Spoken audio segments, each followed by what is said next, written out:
Oh, one sec, wait.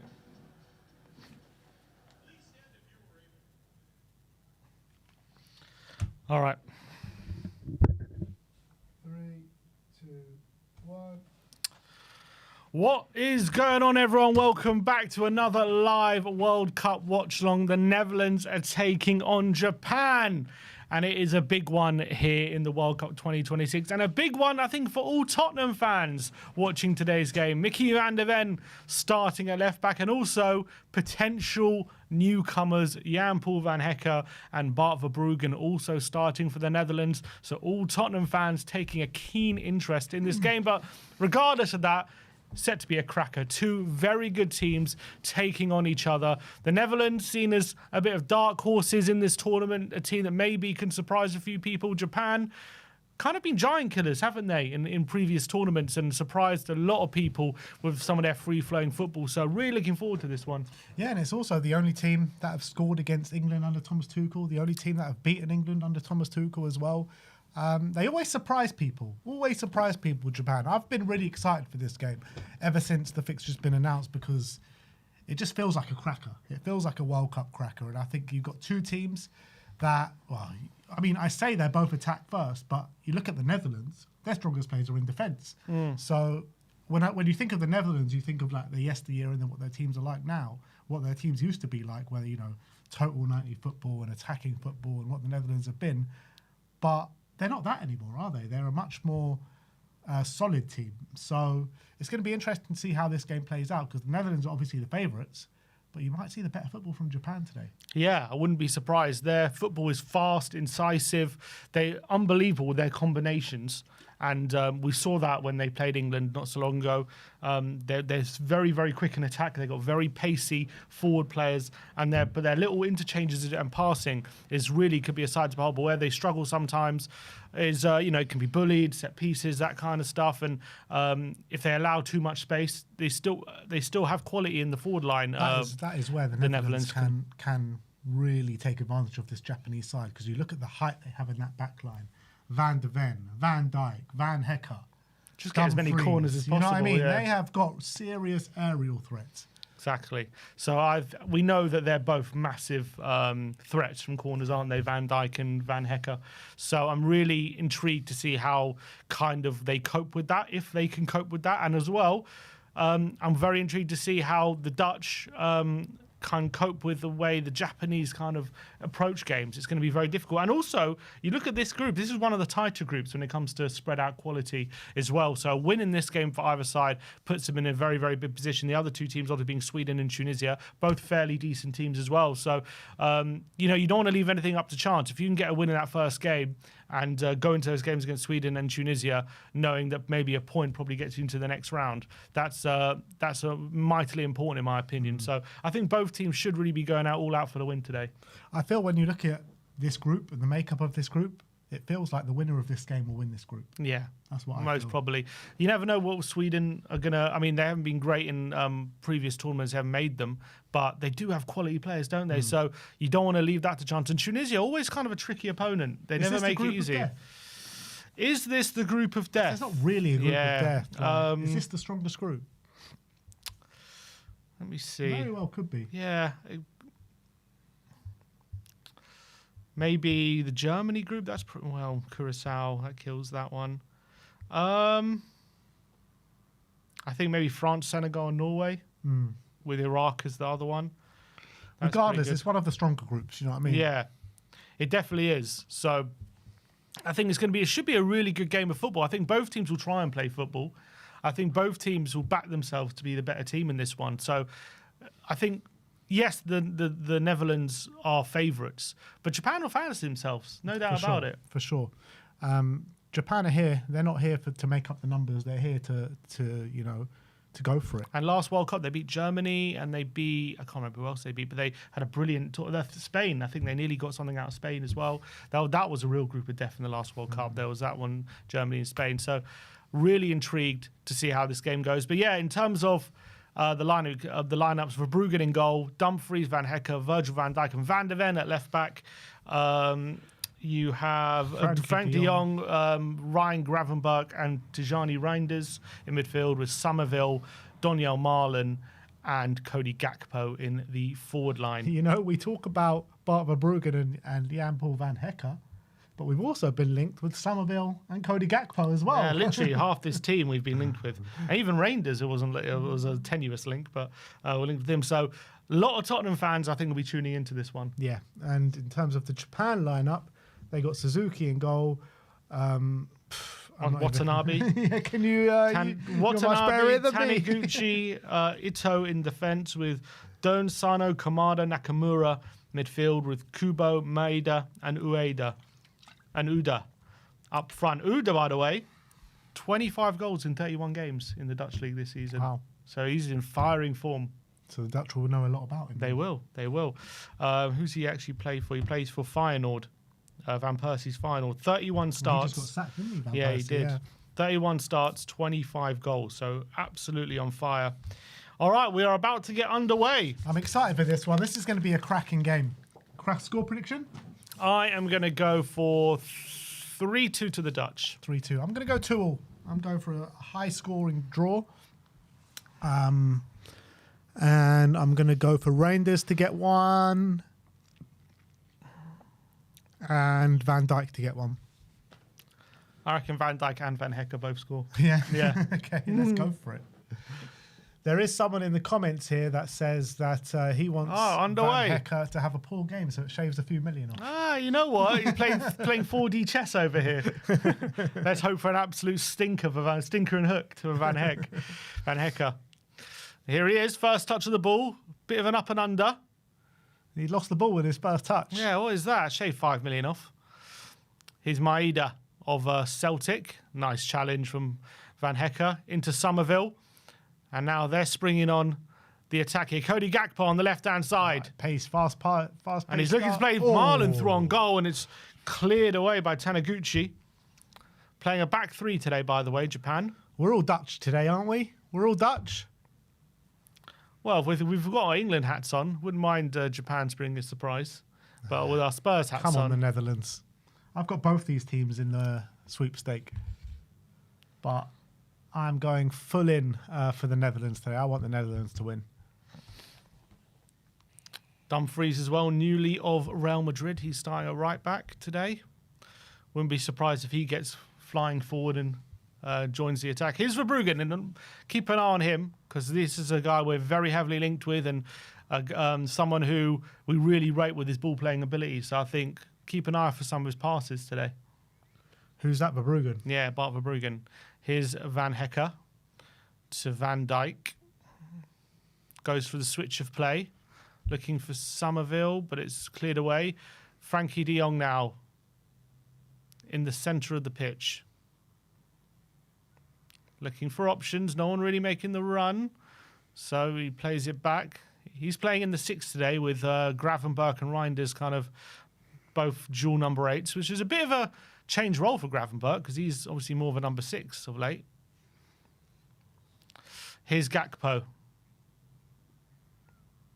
Cuts inside into Frankie de Jong. Just calming the play down. Mickey van der Ven's got his first touch. Lays off for Reinders. Here's Van Hecke. Dumfries. Somerville.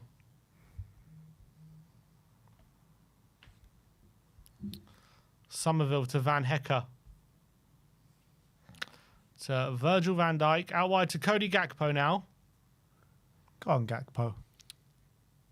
Gakpo into Marlon straight away. Marlon holds the ball up. Looking for support. He turns and Marlon's shot is a good save from the keeper. Great turn from Daniel Marlon, who, by the way, he joined Roma in January and ended second top goal scorer in the whole of Serie A. That's crazy. So he's also in really good form. And actually, I don't think in Europa League, he actually for Villa scored quite a lot of goals as well. He did. He was always playing on the wing for Villa as well. Yeah. Maybe he is more of a striker. Reinders with the corner. Here we go. This is where the Dutch could really get a lot of benefit. Well, it's been the first big chance to Netherlands. Let's see what happens here. Van Hecke's up there. Van Dijk is up there. They're trying to put pressure on the keeper here. Reinders about to put it in. Puts it in. Headed away. Straight away. Wasn't the best ball, that one. Throw in to the Netherlands. Decent start from the Netherlands, though. They look up for this. Yeah, it's good incisive play. Gakpo straight into Marlon. Who's the manager?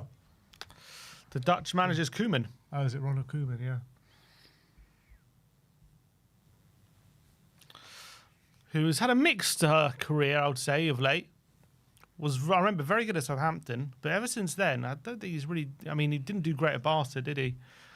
Where else was he where he wasn't They great? hated him at Barca. Yeah, Barca, he wasn't very good. Oh, nice move by Somerville to Dumfries. Oh. Cuts inside into Donyell Marlin. Oh, tried to too quickly... heavy. You know what? He had more space than he thought, I think. He Could have did, taken a yeah, touch. He could have. But Somerville causing problems.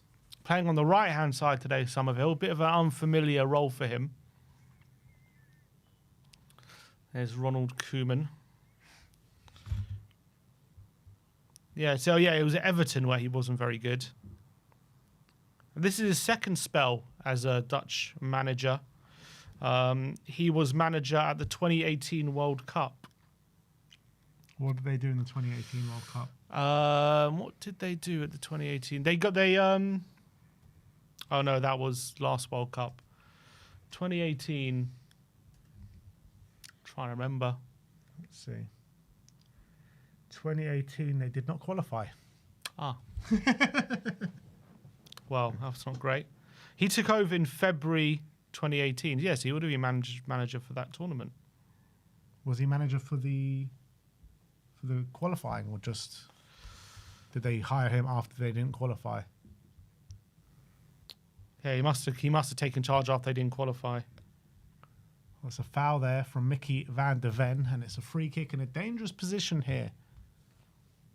Yeah, it's a foul. Oh, that's a bad one, actually. Oh, Van der Ven. He doesn't make too many fouls, Van der Ven. So why, maybe he was manager of... was he manager when... He was a manager until 2020. It was at the Euros. No, but wasn't a Euros that summer because of COVID. Oh, it's 2021, wasn't it? Euro 2020. He left in August 2020. You know, a mad stat. Netherlands haven't lost a World Cup knockout game in 90 minutes since 2006. Really? That's crazy. Kamada. 2006. It's gone out of play, isn't it? Well, it's kept in, actually. 2006, isn't that when they got to the final? 2010 they got to the final. 2010, yeah, we went through this last game. Yeah. And they lost, obviously, that in extra time. Yeah. And then in 2014, they lost on penalties. And then 2018 didn't qualify. 2022 lost on penalties, again, to Argentina. So they're always a tough opponent, the Netherlands. Got a rich history. Gakpo wins the header, but it's going to go for a Japanese throw.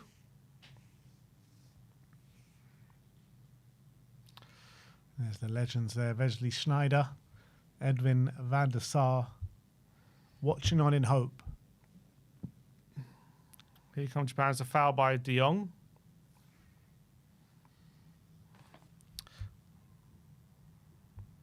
Free kick to Japan.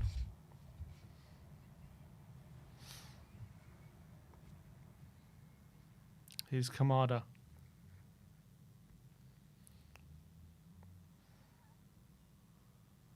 To Ito. Goes down the line. Ball over top for Maeda. Is he onside? Referee says yes.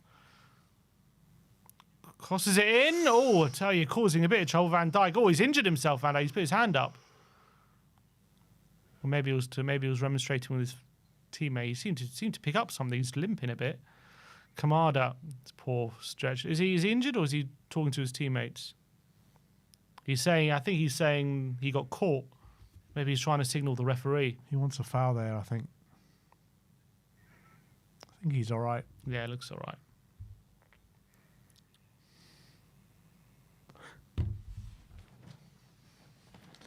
Come on, the Dutch. But Bruggen, look at that kick to Gakpo, who wins the header. Marlon chasing. Taniguchi out of play for a throw.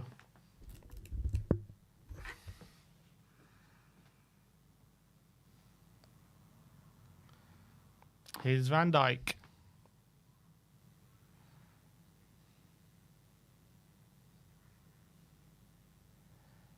Van de Ven. Come on, Mickey. Go on one Van of der your Eyck. runs. Oh, nice play from Van Dijk to De Jong. Now Dumfries. Van Hecker. And she's in the studio called Van de Ven Elite. Absolutely is. Here's De Jong. He says he just needs to improve a little bit in the air. Then he'll become a complete centre-back. But he doesn't play centre-back for the Netherlands. It's true. Do you think when Van Dijk eventually goes, then he'll be moved into the middle? Yeah, I think there's a good chance that'll happen. I think as well, the reason he's played there is they don't really have a good left back. So they put him, because I think in a different world, maybe he's partnered with Van Dijk potentially. Like, if that's the case, then they don't have a good left back, then maybe it'll be Sven Botman that moves into the centre and then he stays at left back. Yeah, it's possible. Yeah, he might just be a left back for the Netherlands. Van Dijk to Dumfries. Van Hecker. Now Van Dijk goes over the top for Gakpo as a poor ball. And out of play for a goal kick to Japan.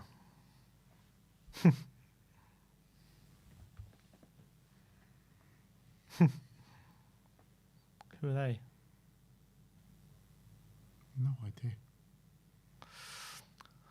Suzuki to take the goal kick is Ito. Referee's, what's he saying? He's blowing the whistle for something. Suzuki. Oh, he's blown it again. What's wrong? He's saying Gakpo's going in the box too early, I think. Play on. Ito to Suzuki. Who goes long, chips it in. Van Dijk wins the first challenge. Somerville now chasing. Japan win possession back. Oh, it's lovely play. Kamada to Nakamura. Out wide. Here's now Doan. Duan. Sano. Kamada.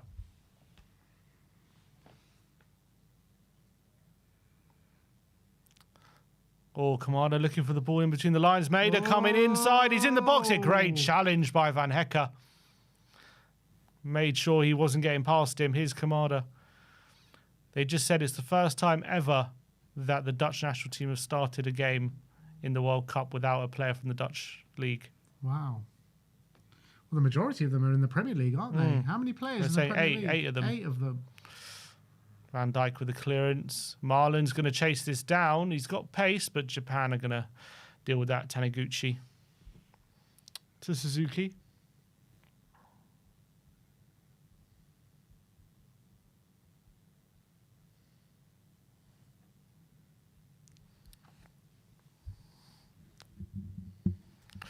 Kamada.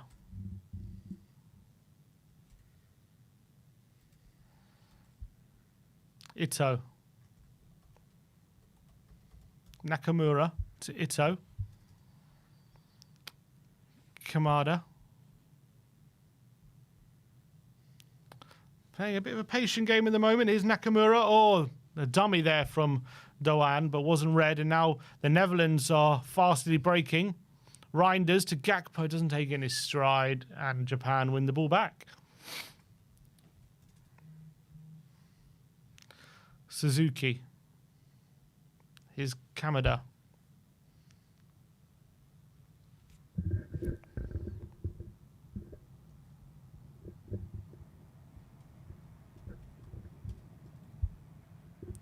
Sano. Watanabe. Ito. To Maeda.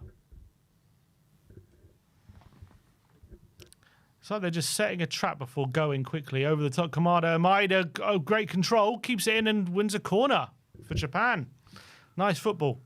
When Japan get it in the final third, or like building up to the final third, they move the ball so quickly, don't they? So they all know exactly what they're doing.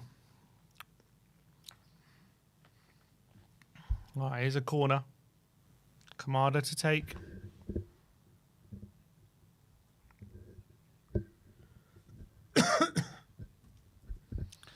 We Are Spurs TV says, I'm getting one of Ben's funny feelings that Van de Ven is going to score off an end-to-end run. Come on. You know That what? was Van de Ven. Header clearance. Great header. Nakamura. Kamada. Cuts inside. Nakamura. Kubo. Oh, good ball. Oh, they're in. Oh, good challenge by Van Hecker again. Good block. He gives a goal kick. He wins the goal kick there, Van Hecker. Van Hecker's putting. He's playing too well. He needs some. He needs to stop this, or he's going to get a bigger price tag. Nice block there. Really nice block.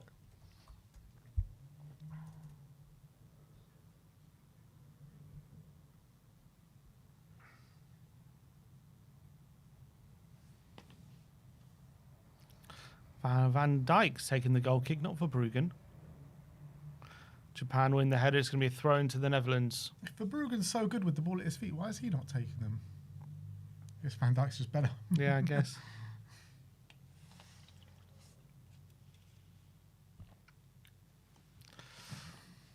Van Hecker. Here is Van Dijk. He's looking for someone in between the lines. Not getting any luck, so gives it off to Van Dijk. And now Van de Ven. Down the line to Gakpo. Back to Van de Ven. Who leaves it for Van Dijk, actually. De Jong. Van Dijk. Nice ball, Gakpo. Wins a throw. Definitely noted the moment Van Dijk's been given a bit more license to play the ball in between the lines. Van Hecker's kind of just playing it very safe. When I watched him play for Brighton, he definitely, every time he was looking forward. But here he is now. Plays a straight ball to De Jong. Now Gakpo. No, it's Van de Ven, sorry. De Jong. Oh, gives it to Gravenberch, who misread it. But Van Dijk's going to mop this one up. Somerville on the right-hand side. Takes on his man and beats him. Go on, Somerville. And down the line, overhits it, but is going to win a throw.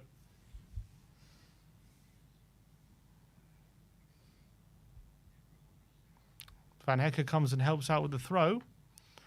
Squares it to Van Dijk.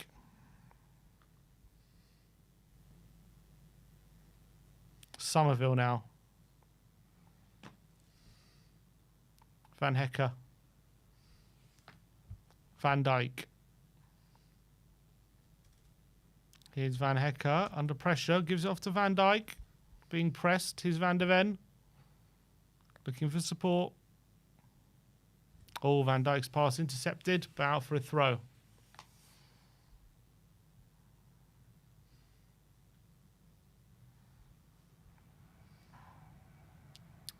Van Dijk.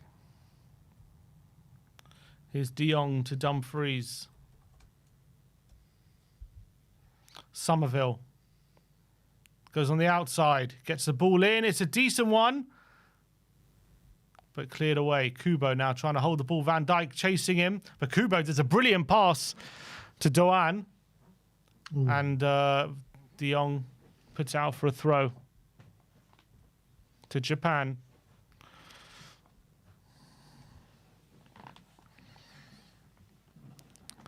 Taniguchi to Ito. Nakamura. A right-footed left wing-back Nakamura. Here's Kamada on the halfway line. Looking forwards. Looking to find opportunities to punch the ball. Taniguchi to Doan. Oh, it's a good ball. Maeda. Didn't read the pass, and De Jong plays his way out of trouble really impressively. And now Gravenberch. A good ball to Marlon. Gakpo's on the left-hand side. Can he take on his man, Watanabe? He does. Gives it off to Marlon, who's in the box here. Marlon trying to trick his way through, but just couldn't quite sort his feet out. The long ball goes through to Van Hecker. Now Dumfries. Van Hecker. He's looking a bit forward now. He's looking for options, but he's forced backwards again. De Jong.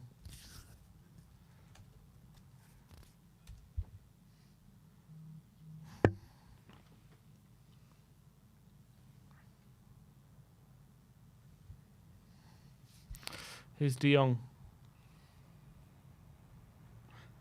Gakpo cuts inside. De Jong. Nice ball. Reinders.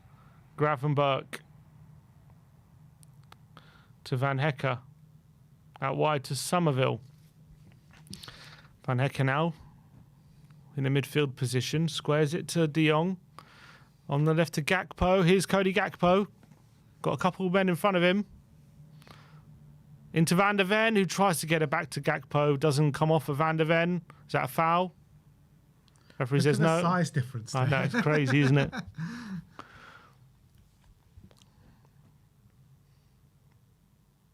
Here's Van der Ven. Is he going to whip across in? Nope. Plays it back to Reinders. De Jong. Somerville. Well, 20 minutes in after a bright start. It's a pretty even game at the moment. Gakpo needs kind of a goal to open up, I think. Here's Van Hecker. To De Jong. Back to Van Dijk. Out wide to Gakpo. Cuts inside. No support. He's got two players on him. Plays it back to Van der Ven. Van Dijk asking for support. Gives it off to Van Hecker. Somerville. Oh, he's been pressured by Nakamura. It's a foul, though. Free kick to the Dutch. Van Dijk.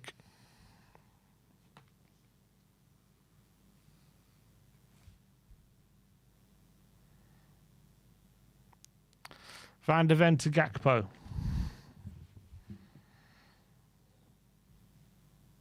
Van Hecker. Oh, a lovely ball to Reinders, who just couldn't quite take it in his stride. And Van der Ven's trying to see this one. And he's got it back, and all the way back to Bart Verbruggen. Lays it off for Van Hecker. Cooking up an absolute monstrous Tottenham update for you guys. Gakpo with a nutmeg.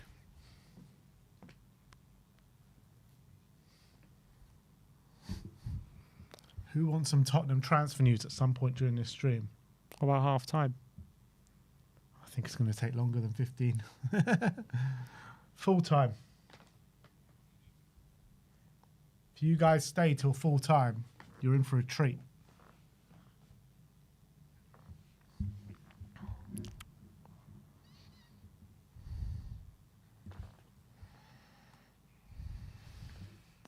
That's a good point, actually. Another player that's been linked to Spurs is Kubo.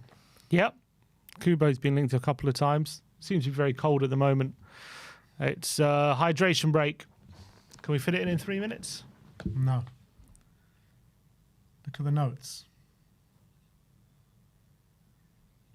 There's a lot here.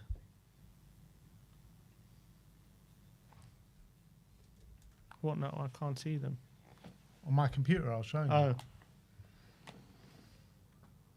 1, 2, 3, 4, 5, 6, 7, 8, 9. And there might be more as well.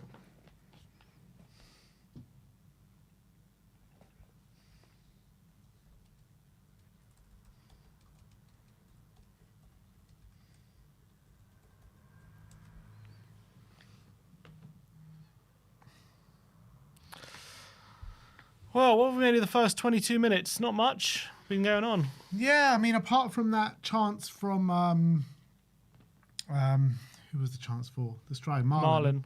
Apart from that, nothing has happened really. A few DEFCONs from Van Hecker and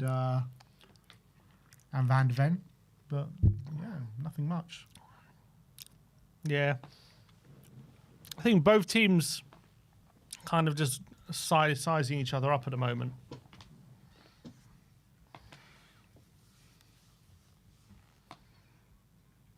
I think like what you said earlier, one goal and this just completely burst into life, this game, I reckon. Little tactical timeout.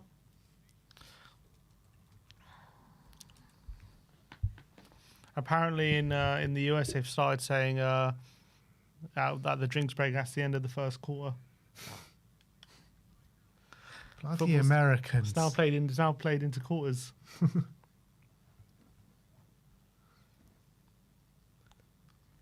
Should have expected something like this to happen in the American World Cup. Mm-hmm. It's basically just a tactical timeout. Yeah. It's literally what it is. But I thought they said that you can't do this in the water break. Did they not say that? They said you're not allowed to... when the goalkeeper's down. Yeah, the goalkeeper.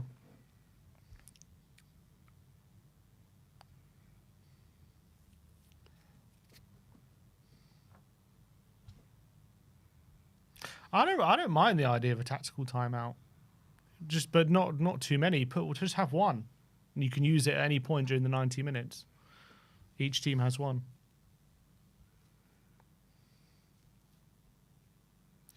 All right, we are about to get back underway.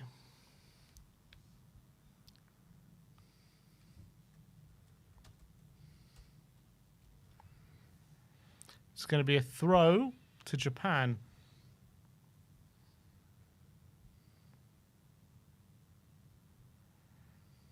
All right, Doan.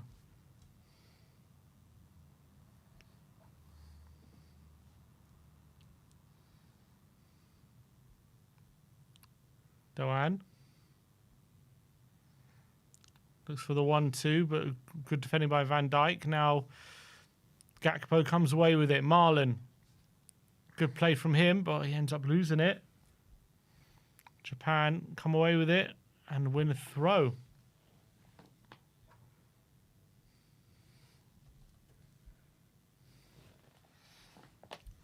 Doan.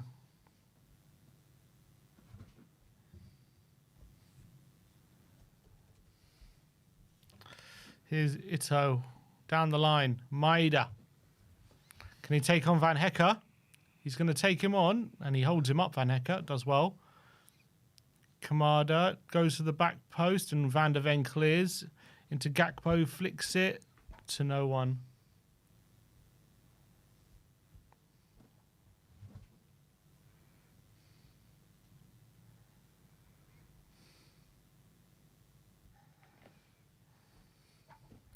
Kamada.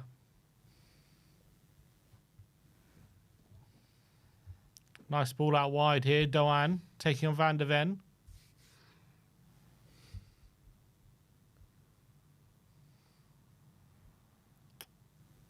Kamada to Ito. Nakamura. Takes on Dumfries. Cuts inside. Nice. Ito well worked. He's going to whip this one in. It's a decent cross. Cleared away. Kamada again. Sano. Doan. Ball into the box. Laid off. It's good football. It's Nakamura. Oh, he just couldn't get the shot off. And Ito with a poor effort. It was really well worked. There was a layoff, and I think Nakamura just has to hit that. He has to hit that, Nakamura. Ito is never going to score from there.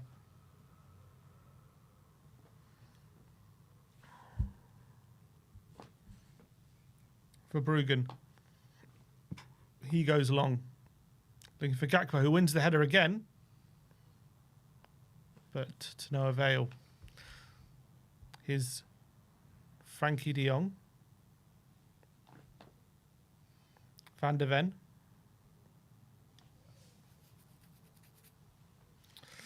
Van Hecker. Callie Wall watching Van Hecker like he's a Tottenham player. Van der Ven's already offering his shirt and signatures Exactly. to Spurs fans. Like, surely. Here's Gakpo. Cuts inside. Van der Ven. Van Dijk.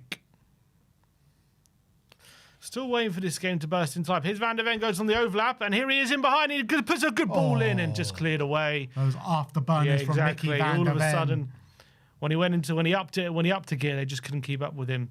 Here's Somerville. Van Hecker to Somerville.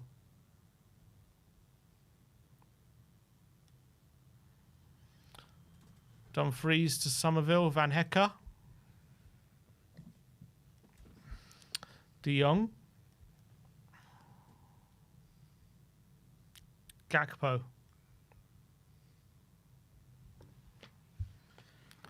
Reinders over the top, cleared away.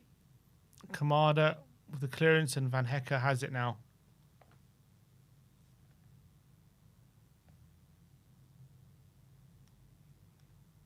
Oh, let's go. Gakpo's ball. Dumfries does keep it in, but his header is on to the top of the net.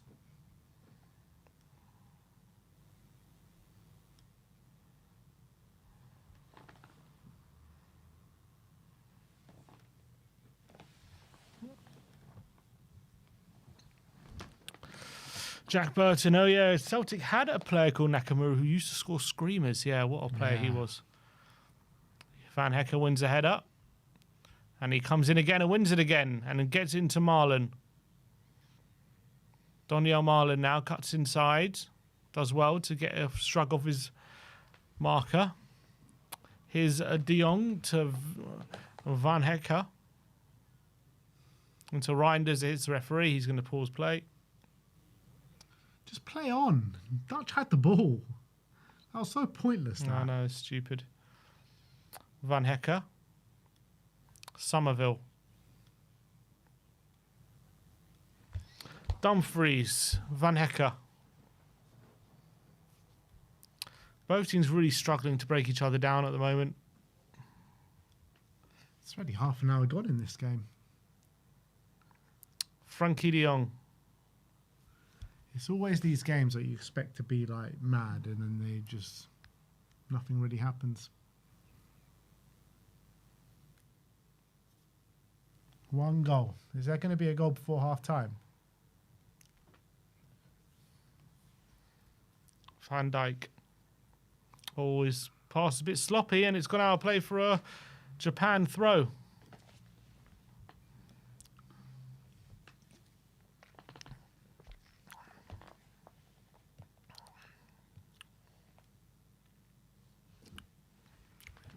The Japan manager writing down some notes. Gakpo. Can't find a teammate. Here's the Netherlands. Here's Van Dijk. They're moving it very slowly, these Dutch players. Need to quicken up a bit. And here's Reinders. Here we go. Gakpo on the left-hand side. Cuts inside, crosses it in, and cleared away. De Jong wins De it Jong, back really that was well. class. Van Hecker to Dumfries. Somerville. Van Dijk. Gakpo. Gakpo cuts inside. Back to Van Dijk. Here's Somerville. Can he find a pocket of space? Gives it off to Dumfries. Gives it off to Marlon, whose control lets him down. Bad touch, man. And Kamada trying to dribble as well. Trouble, they've lost it. And here's Daniel Marlon's a chance. Marlon on the right hand side. His make the most out of cross it. is blocked by Taniguchi, but it is a corner. Haven't had too many opportunities from corners so far, the Netherlands, but here's a chance to whip it in. Marlon, bad touch, but then he kind of made up for it with the tackle, but could he have done better there? Who's taking it? Reinders is over it.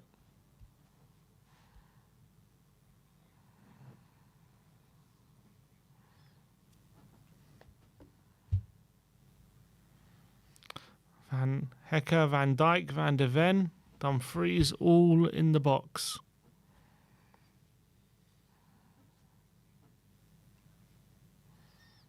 Reinders, and there's a header, Van Hecke! Oh, Van Hecke with the header, saved by Suzuki. Look back in, and Van de Ven with the header over the bar.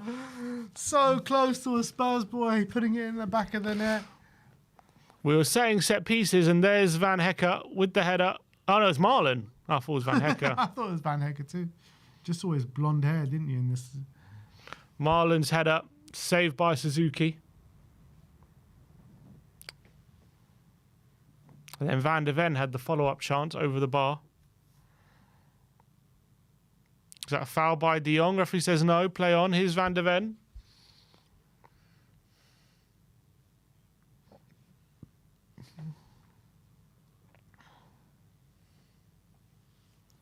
Dumfries. I think the Japan team, very well disciplined, you can see. Very organised. It's tough to break through them. Reinders. Dumfries. Gravenberg. Somerville with a flick and handball. Free kick to the Netherlands.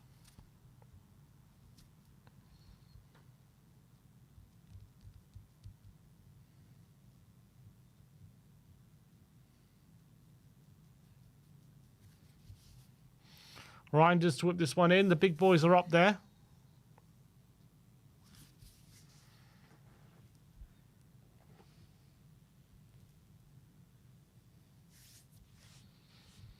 Here we go. Reinders to hoist this one in. come on, let's get a goal here. Let's get a goal. He does put it in, and it's going to land to Gakpo. Gakpo, And it's over the bar. They are starting to cause some problems, though, from these set pieces. Yeah. They're literally playing out exactly what we said with the set pieces. It's their own real threat. Need to get Somerville on the ball a bit more. He was looking a bit dangerous when he had the ball in the opening exchanges.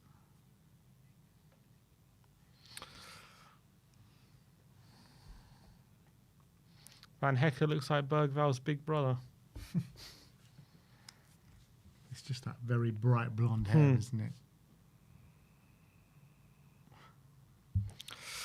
Suzuki to take this goal kick. 10 minutes, probably, plus a bit of stoppage till the break.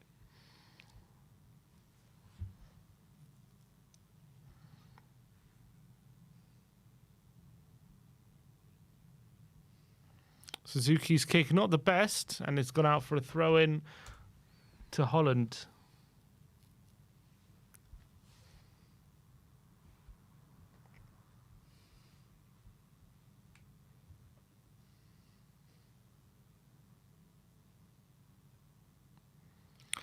Van de Ven to take the throw.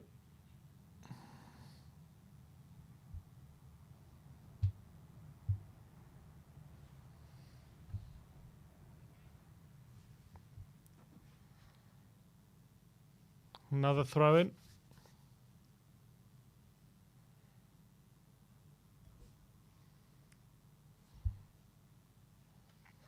Here's Van Dijk.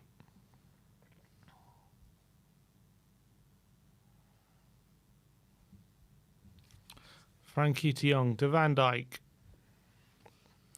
Van Hecke. He's really struggling to find those passes, Van Hecke. You can see he's playing it safe every time. Van Dijk goes for the switch. Somerville makes the run. It's great control from Somerville. Cuts inside, looking for support. Somerville back out. Passes to Dumfries, who couldn't get it under control.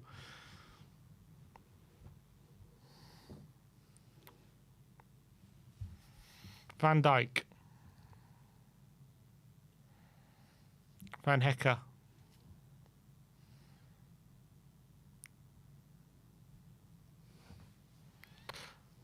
Van Dijk. Japan have had nothing. Yeah, Right, they've really? really not done anything. They're defending very well, though. Struggle for the Netherlands, apart from set pieces. De Jong. Bart Verbruggen now.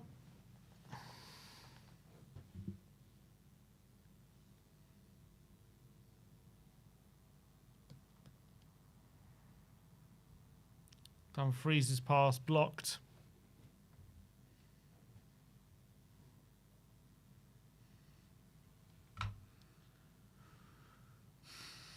Here's Van Hecker into De Jong.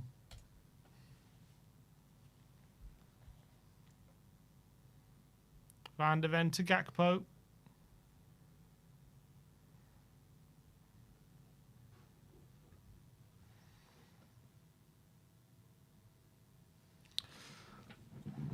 Here's Dumfries. Can he whip? He tries to whip in early. It's good defending again from Japan. Maida this time.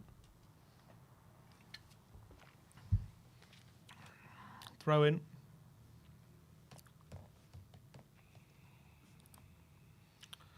Van Hecker. The Two Lions says, can I please get a shout out? There you go. There's your shout out, Two Lions. Where's the third lion? What about 4 Lions? Rubber Dinghy Rapids.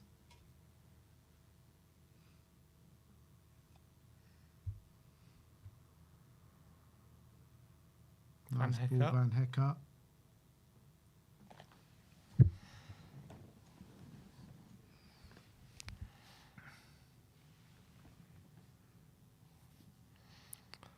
Van de Ven now. Nowhere to go. Goes back.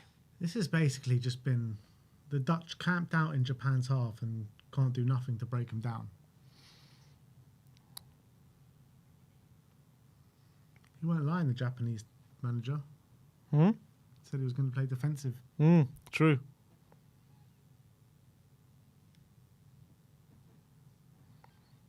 Van Dijk. Oh, intercepted.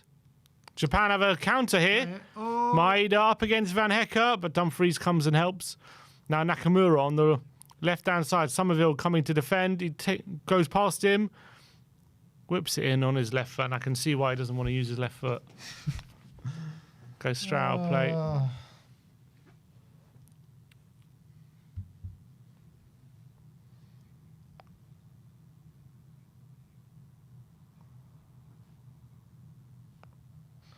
Japan are doing a very good job of frustrating the Netherlands at the moment. They're just not allowing any passes through the middle. Suzuki to Kamada.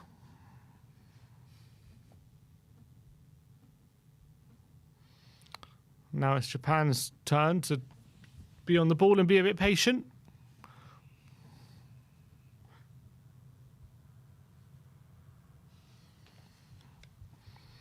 Someone just randomly tweeted us and said, I'd even take Brennan Johnson back rather than sign Gakpo. A bit of a mad one. Now I wouldn't have Brennan Johnson back over Gakpo.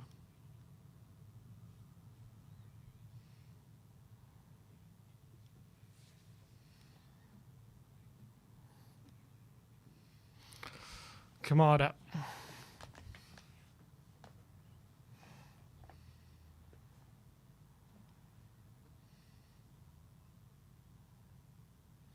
Kuba, I haven't seen anything of him really today.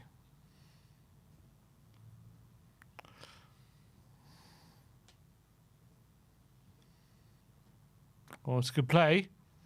Ball into the box. Nakamura! He's in there! Oh, and his shot is inches wide. Oh, very, very close to being the opening goal of the game. Somerville doesn't clear his lines. Nakamura takes a touch, fires it near post. But Verbruggen does, I think, have it covered. Is this a real report? Cucurella's dropped out of the World Cup. Been replaced by Alejandro Balde.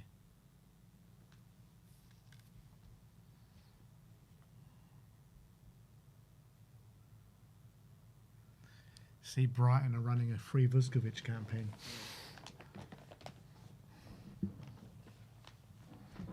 God.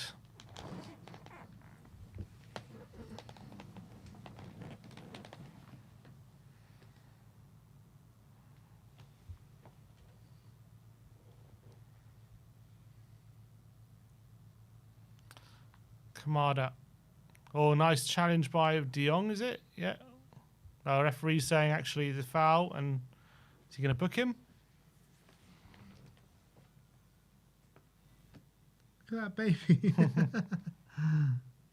Baby fast asleep in the stands there. Japanese family. Kamada over the top. It's a good ball. Oh, Wader! Into the side netting. Japan's starting to come alive though here towards the end of this Couple of chances. What a ball that was from Kamada. Look at that. Brilliant. Just off, runs, peels off Van Dijk. Just decent effort as well. Just couldn't get it on target. Oh, you know what? That was pretty close.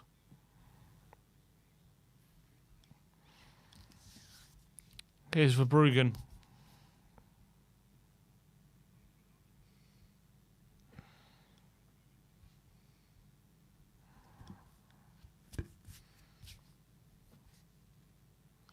Last few seconds of normal time in this half.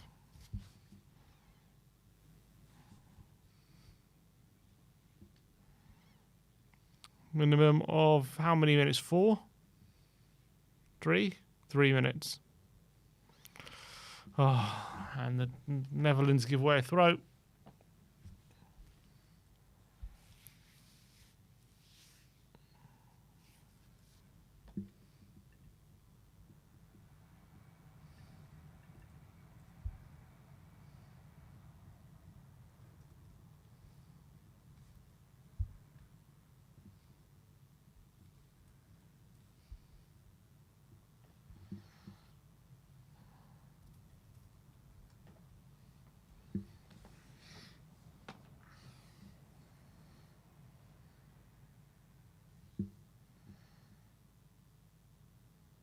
That a foul by Van der Ven? Referee says no. I thought it was. Reinders, that's a foul on Somerville, isn't it? Nakamura.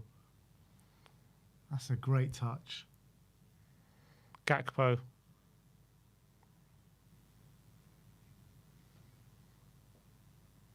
Gravenberg.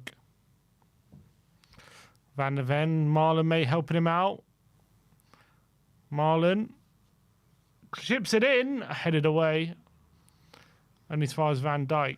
He used to get in the box, Marlon. Come on. De Jong. To Somerville. In a pocket of space is Somerville. He goes on a bit of a run and into playing into Van Dijk. And now Gakpo.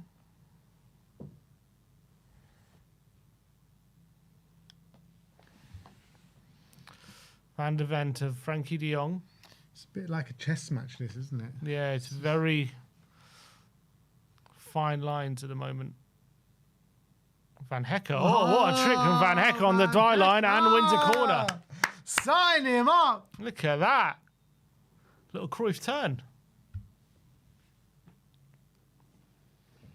Playing like a winger there. That little turn was class. Don't expect that from a centre-back. No. No replay? Don't worry, someone's going to clip it on Spurs social media and then we'll be watching it for days. Here we go. Dutch have looked the most threatening from set piece. Oh, look at how the roof is closed. Must be air conditioned. Here's Reinders.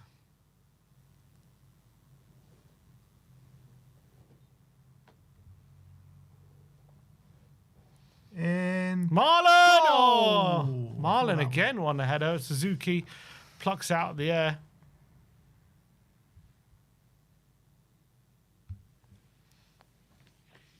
Marlon's second header he's won. I think that'll be the last action of the half. It will. It is half time and 0-0 between the Netherlands and Japan. It's a real tactical battle in that half. Not really much goalmouth action to talk about. The Netherlands very much trying to break open Japan. Japan very organised, not allowing anything through the middle. Threatened on a couple of occasions on the breakaway, but it's been very much the Netherlands in possession and an organised Japanese defence, and it's kind of been between a rock and a hard place, isn't it, at the moment? Yeah, not much going on. Netherlands probing. Quite slow build-up from the Netherlands. Not the most exciting encounter so far. I feel like they're really missing someone that can pick a lock, like a Javi Simmons. Obviously, Javi Simmons is got the ACL, so they don't have any like-for-like replacement, it seems. And I think that's the problem here. Someone says, could Van Hecker sign a contract in the next water break? Yeah, exactly. Come on. Get him in now. I hope some Spurs representative is there getting in his ear right now with the contract in front of his face. Yeah, and it looks like he's been one of the better players, hasn't he? Absolutely. You know, he's provided some strong work at the back, that little turn going forward as well, getting himself in a quite advanced position. I think him and Van der Ven have probably been their best two players. Not much to choose from, though. It's like slim pickings. Yeah, they've really struggled, haven't they, to break down a very, very stubborn and organised Japan team. I think Japan have been impressive in that way. Obviously, set pieces has been a bit of a struggle. They've gotten away with it. But when it comes to in open play, the Netherlands are just finding it way too hard to break them down. They've had one chance all game from open play from Marlon. That's it. That was when they played it quickly. I think that's the key. They're just playing it so slowly. It's making it very easy for Japan to get settled and to get into their organisation. Whereas if they play it quickly, and if you back yourself to win those one-on-one duels, then all of a sudden the game might open up. Or as it is right now, I think the Netherlands are not doing a good enough job when it comes to asking enough questions of this Japan team, because they did it once, right at the beginning of the game. Gakpo fires into Marlon. He laid it off and turned and had the shot. But that's the only time we've seen it. Opening 10 minutes, they looked up for it, but it's kind of gone so slow since then. I think Japan, they rarely get in the positions, but when they get in the positions, they look like they can move the ball a lot quicker than the Dutch. Mm-hmm. So, I don't know. This game needs a goal. It needs a goal desperately. And then maybe, it can spring into life. But right now, it's just not much going on. That's the reality. Yeah, it's a struggle. It's a struggle watching the game at the moment, because it's not the most exciting of encounters. I was, expecting a really interesting game, and at the moment it's a very kind of intriguing tactical battle. But other than that, it's not much goal action. Whenever Japan have a breakaway, most of the times it does get snuffed out. But they have had a couple of moments where they have had chances. But I think for me, the Netherlands need to do a lot more. I think they're way too passive right now in their play. They're not got enough urgency. I think they need some. They need a spark, don't they? And at the moment, they're just not getting it from anywhere. Yeah. Everyone in the comments saying Ange up next. Give his lowdown. Just who we are, mate. That's what he's going to say. That's what I'll tell Koeman at half time. It's just who we are, mate. So, NC, you think there'll be any changes at half time? Probably just keep it the same. The thing is, for the Dutch, Reinders is usually such a goal threat. He scores so many goals for them. And apart from set pieces, he just hasn't got himself involved at all. He's been a very quiet game. Very quiet game for Reinders. Again, I think centrally, Japan are just doing a really good job. They're just shutting anything down. And I think they're waiting for those passes centrally, because you saw it a couple of times when Van Dijk played in, they caught him out and they nearly sprung on the attack. So it's clearly a game plan. Make sure the Netherlands aren't playing their football. Make sure it's not easy for them to play, and make it really slow for them. And anytime they do attempt anything through the middle, bam, try and hit them on a counter. Just looking what wingers they got. Not many, to be honest. Sims put his headphones on waiting for Ange. I'll give you guys a moment. It's Gary Neville's first. Here he is.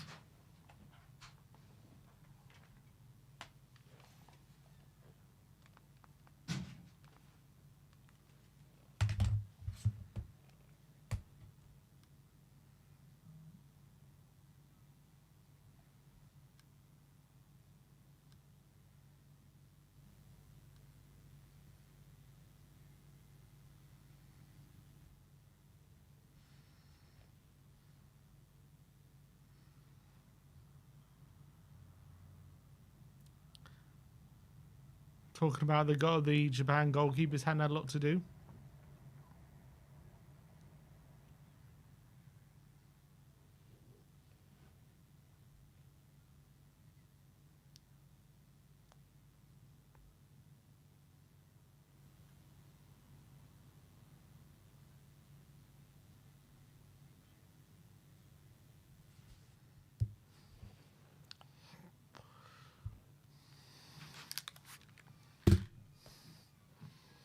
Transfer news, Ben. That's what people are saying in the chat. You want transfer news? You're going to have to wait till the end of the game. Transfer news is coming, I promise you. I promise you. I've got a blockbuster of an update to bring to you guys today. With some new names even in the fold. New names.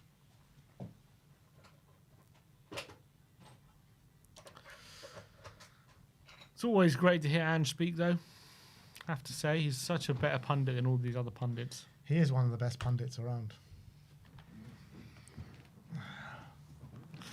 Yeah, they're trying to find some highlights here. They've got a couple of moments to talk about. One of the very few shots on goal. Who would be happier right now? I think they're probably the Japanese. I would say they're the underdogs. They go in at 0-0. They're probably the more of the.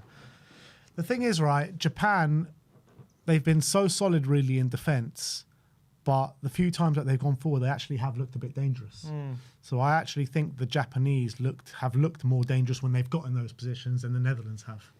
Yeah, but I think the reason for that obviously is Japan are keeping most of their men behind the ball, whereas whenever they attack, it's because they're pouncing on an opportunity, aren't they? And so that it leaves the space for the Japan attackers to exploit. So makes sense. I think, I just think the Netherlands have to be a bit more proactive. Start taking some more shots from range. Start just trying to buy more and more corners. They haven't done that anywhere near enough. Even if it is just lumping balls to Dumfries, winning headers, and forcing the Japanese players to put out for set pieces and stuff like that, because I think right now they're way too passive. They're just letting the game pass them by at times. I think. Yeah, Holland. It's like there are times where like Van Dijk passes it to Van Hecke, passes it back to Van Dijk, up to Van der Ven, back to Van Dijk. It's like someone do something. You know what I mean? Like someone just take initiative. Right now it's, and also I think Van Hecke. I know it's difficult for him, but clearly because I think it's part of the game plan for Japan to not allow those passes through, but he's playing it way too safe at the moment. I feel when I watch him for Brighton, he's a lot more risk taking than what I've seen today. Van Hecke. It's got to be from Ronald Koeman. Yeah, but Van Dijk is playing more passes. Maybe it's instruction, but I would say I want to see Van Hecke. I'm not blaming him personally. I just want to see him do more of those passes that we sort of see him play for Brighton. And one time he was a bit extravagant. He some little turn that he did and found a man. So, he's got it in him for sure. He's got it in him. Let's see it a bit more, and it goes for the whole of the Dutch team, not even just Van Hecke. The midfielders as well, doing nothing. Yeah. You know what? I think there's a potential here. You're saying that the middle's all very clogged up, right, from the Japanese. They need someone that can take it past the man in there, and that's Somerville. So maybe they need to get Somerville more central and get another winger out wide, because Somerville. He hasn't done much, but in the few moments you saw in that opening 10, 15 minutes, he got on the ball and he was actually looking threatening. Yeah. So I think they need to get Somerville on the ball a bit more and maybe in those central areas. He's definitely been a brighter spark. Somerville. I think Gakpo's been very frustrating on that, so I can see why Liverpool fans get very frustrated with him, because he's been, he's been very predictable. He's been really predictable.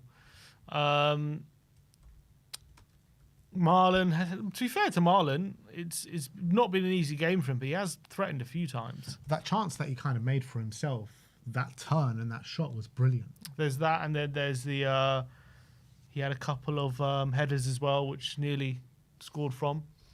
So he's probably been he's likely to make something happen. But I think Van Hecke's defended a lot of situations really well. Van Dijk has been pretty good. Haven't seen anywhere near enough of. I thought I'd see a lot more from Dumfries than we've seen. We've seen nothing from Dumfries. Yeah, he's a player who he's always a flying fullback, isn't he? You expect him to get forward and make attacks, get on the end of things. Just haven't seen anyone It just near doesn't enough. seem like he's getting forward at all. Mm. Looks like he's been tasked to just stay back. I don't know. Yeah, and you would think after with Van de Ven on the other side, probably also not given that much license to get forward. You think Dumfries would basically be like a winger today, but hasn't quite I feel worked out like that. Van de Ven's given the license to get forward a bit more than Dumfries. Van de Ven actually has got forward on a small amount of occasions. Yeah, it's a bit of a strange one at the moment. Van de Ven needs to be using his strength because, like, I think there's a mismatch there on that side in terms of height, in terms of physicality. Like, Van de Ven needs to be using that to his advantage.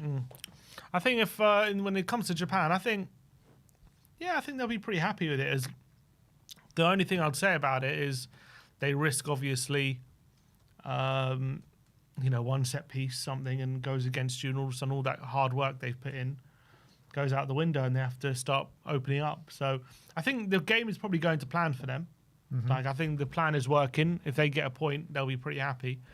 But it's a risky one because we've seen there is a mismatch in height and in height in the box. We've seen that, and they've already caused trouble. So you get the feeling Japan, if they're going to get anything out of this game, they will likely have to score at least a goal, I would say. Yeah, I think so. I don't know. The longer it goes on like this, just one goal might win this game. Just one goal. So I think if Japan get that first goal, I think it might be hard for the Netherlands to get back into this. But then if Netherlands get that goal, the game opens up, doesn't it? Yeah. So for the neutral, you probably want a Netherlands goal. But if you're looking for a nice underdog story, I think if Japan scored the opening goal, with how frustrated the Netherlands have already been, I think it just makes it worse, doesn't it? But I tell you what I would also do if I was Netherlands. I'd heavily consider putting Weghorst on, just getting crosses into him. Yeah.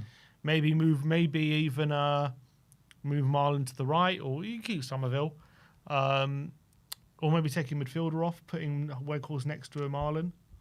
Who can play on the wing, on the bench for the Netherlands?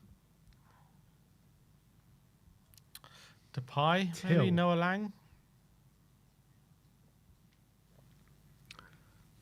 It'd be worth getting someone like Koopmeiners on or something. Koopmeiners with his sledgehammer. Yeah.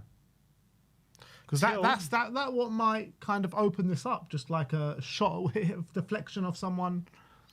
Till, attacking midfielder. He has 14 goals last season for PSV. I mean, maybe go bring on Brobby. Weghorst and Brobby. Could do that. Just get a dual threat and just spam the crosses. I mean, that's not a bad tactic, to be fair. Both of them very physical. You know what I mean? Like, Brobby's, I have to say, Brobby, he is exceptional with his back to goal. Absolutely exceptional. He reminds me of when he's got his back to goal, like how Lukaku shields the ball sometimes. And I'd prefer to bring on a Brobby than a Weghorst right now.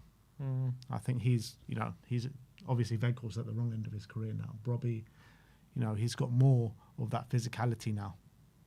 Weghorst not really doing it these days. Yeah, but he's still He's that tournament player though, Weghorst, isn't he? He's one of those players that the defenders in tournaments struggle to deal with. So he's been playing for Ajax this season, Weghorst. How many goals has he actually scored? Not many.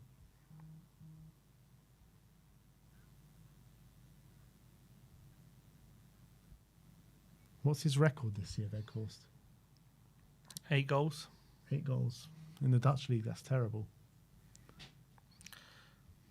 Yeah, you have to halve it for Dutch tax. That's 4 goals really. And Brobby's probably scored that in the Premier League. 8 goals, 9 goals. Something like that. Joe Talks Footy is back. Every international tournament, Joe Talks Footy is here saying, can you name the 2 Japanese players that Tottenham had? So one's Kazuyuki Toda, and one is, who's the other one? The other Japanese player. Yeah, there was another one.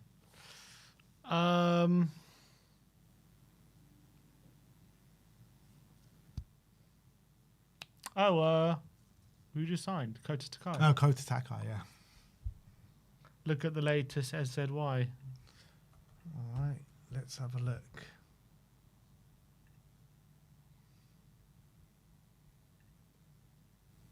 He hasn't said anything unless it's in a reply.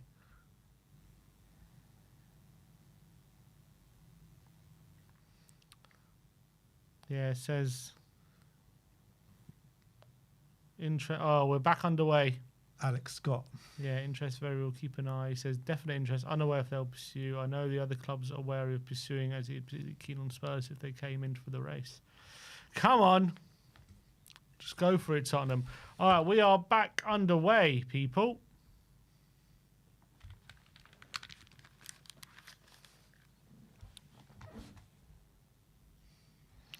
Oh, through. Somerville.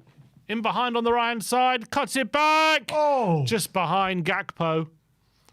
So close to being the opening goal there. Here's Reinders. Van de Ven. No subs, I don't think, at the break. Van Hecker.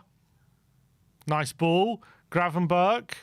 Cuts inside. Oh, looked for Marlon. Got crowded out. So he wins the ball back brilliantly. Dumfries to Van Hecker. Back to De Jong. There you go. Van Hecker's playing, straight away. He's playing a few more passes forward. Here's Somerville. Dumfries. Marlon. Oh, tries to find Gravenberg, but it's been intercepted. And now here comes Japan. So straight away, Van Hecker playing those passes, and straight away Dumfries more advanced as well. Let's see if it continues.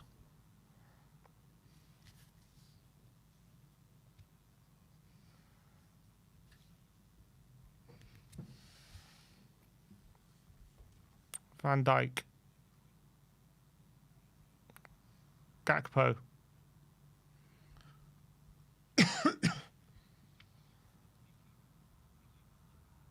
Van Hecker, there you go. Another nice ball forward into Dumfries. Lays off to Somerville. Down the line to Dumfries. Oh, right across the face of goal. And no one there.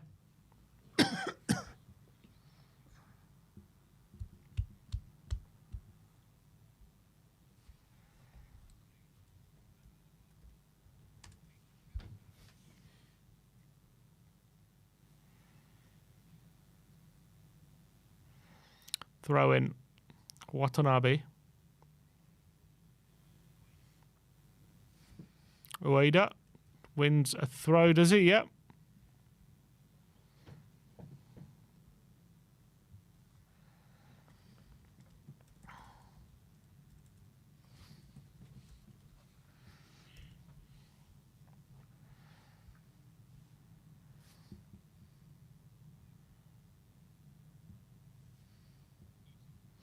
Is Ito long ball? It's a good ball. Oh no, just can't keep it in. It's going to be a throw into the Netherlands.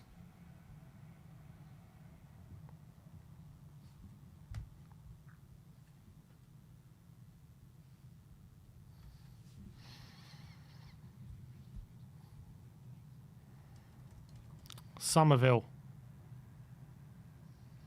Oh, Reinders nearly winning it in a good position. Dumfries. Foul, is it? No, referee says throw into Japan.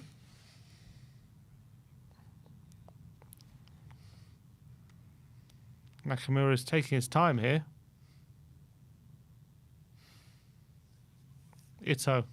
Joe Talks Football says he goes into hiding until tournament football. Literally, I never see you in the comments apart from international tournaments. Van Hecker, another good ball there. There's De Jong, wrong side of the midfield. He's definitely told Van Hecker, get those start punching those passes. Here's Van Dijk.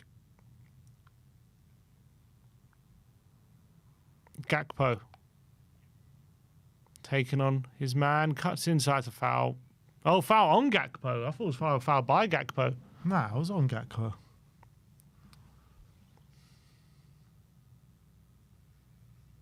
Yeah, he's a foul.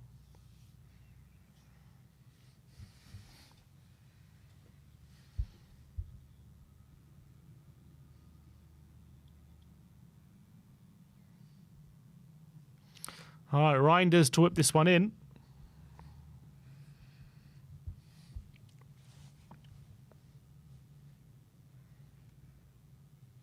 Feel a goal coming. I feel it coming.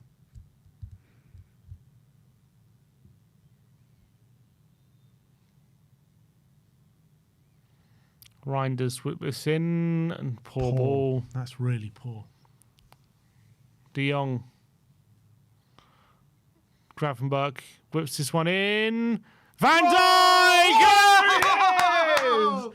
Virgil van Dijk has headed home for the Netherlands, and they have a goal. 1-0. It's a great header. They just kept the big boys forward from the free kick, and Gravenberg needed no second invitation to whip that back in. We always thought that was going to be the most likely route to goal, isn't it? I told you this is going to be 2-2. I did say Van Dijk was going to score today, and he has scored. It is 1-0 to the Netherlands. It's going to be very interesting to see how this plays out now. Very good Or header. is there an offside or something? Because he seems to be complaining. It's a class header. It really is. Treacled into the back post. Kissed the post on its way in as Let's well. see this. Is Van Dijk onside? Yeah, he's well onside. Well onside.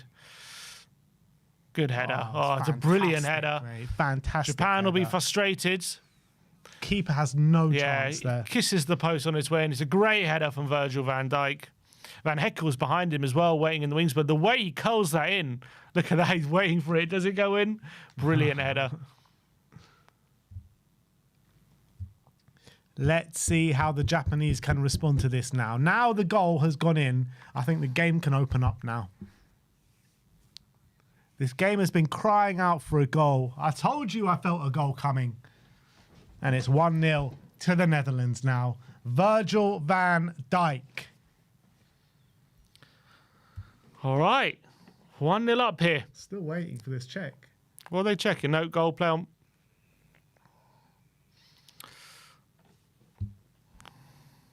Long ball forward. Straight out of play for a throw into the Netherlands. This is what we were saying, though, is they're going to show it again. He's well onside. Not even close. Yeah, miles. Miles and miles.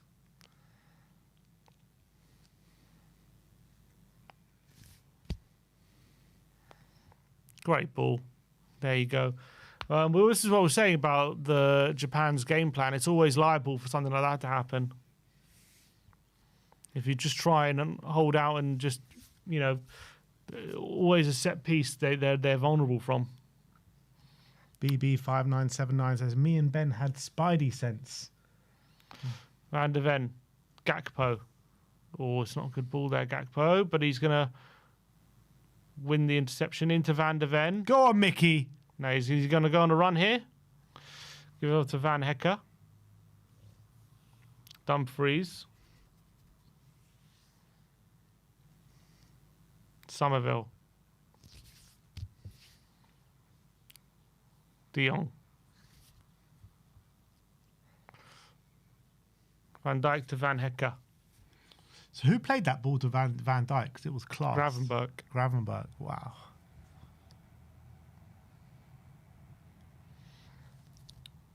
Van Hecker tries to punch it through, and this time all the way through to the Japanese goalkeeper.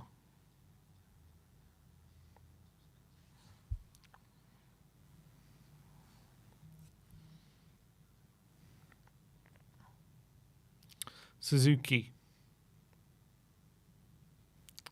Kamada. Always passing between the lines. Is intercepted by Van Dijk, and now Gakpo. Van Dijk carries on his run. Gives it to Gravenberg. Tries to cut inside, and it's going to go out for a throw.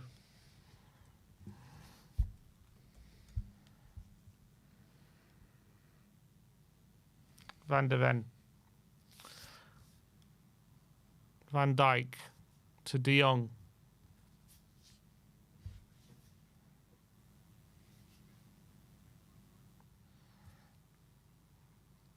Here's Van Hecker.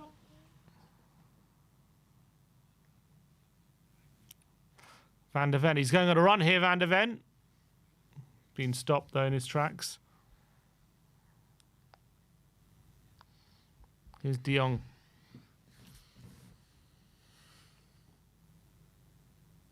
Van Dijk.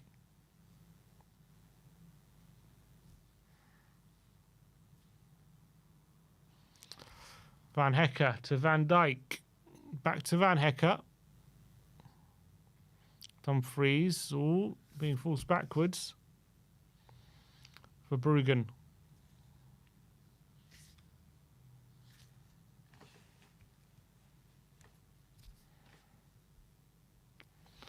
Here's Van Dijk. De Jong.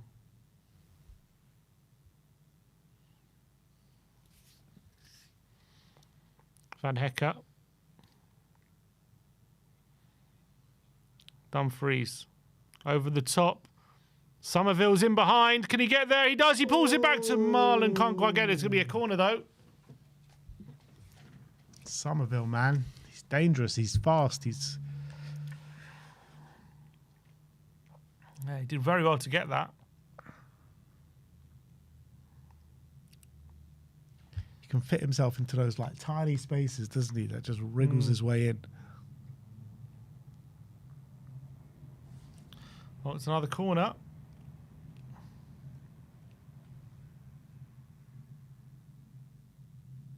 Is it a corner or not?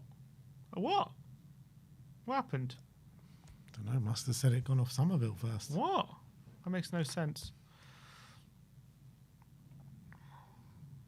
Oh, Bruggen. Oh, played Out straight of out play. play. A case of the Vicarios there. Kinski would never. Sano. Oh, Kubo. Nakamura pulls it back and cleared away by Gravenberg.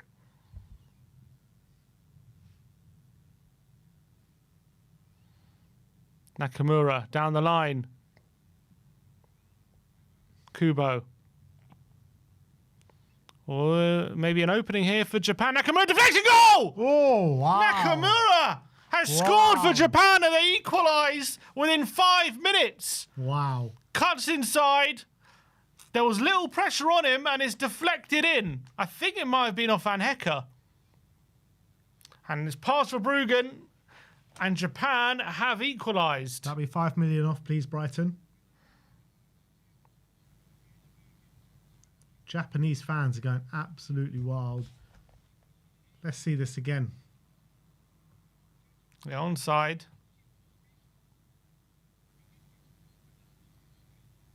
Cuts it back. Yeah, just know what. Why is someone's got to get close to him? Oh, is he onside? Oh, who did it Did it touch him there? I think it might have touched him. Is it Van Heck or Maeda did it touch?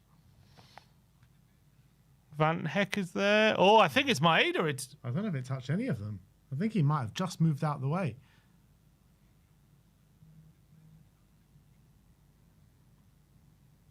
Let's see. There'll be this. Was he onside, though?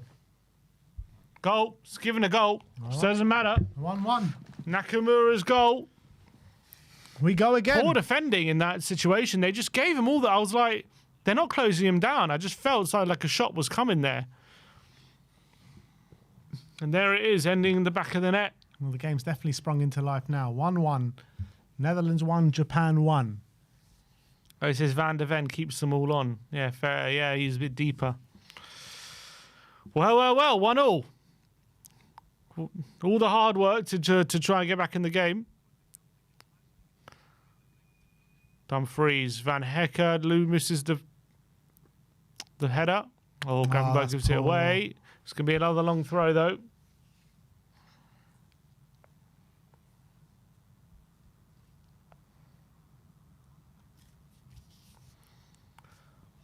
Denzel Dumfries. Just over half an hour to go. Oh, he's stopped play.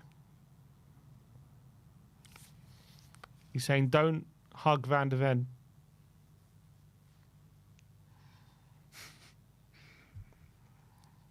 It's not consensual hug.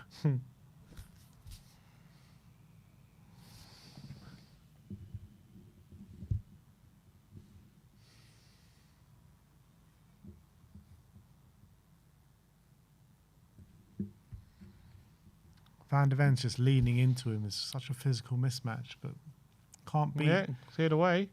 the Japanese Somerville, defence there. ooh, nearly. Over the top now, Van Dijk. He's still there. He's going to win a corner, is he? Yep. Corner.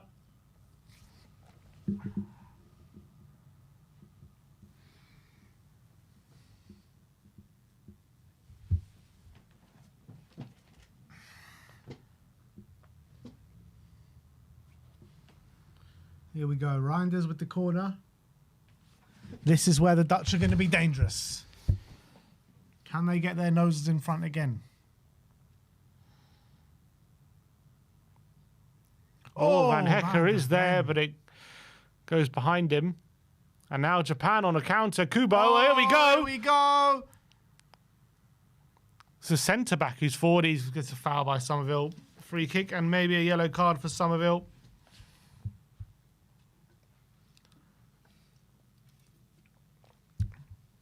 It's a good yellow. Yeah, definite foul.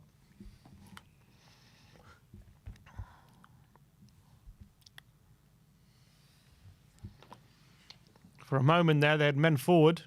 Probably the centre-back is the last player you wanted in that position, unfortunately, for Japan.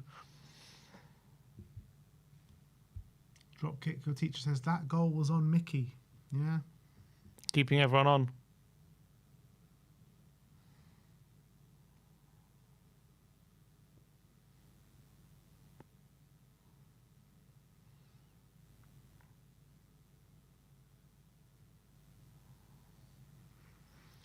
Kubo to take.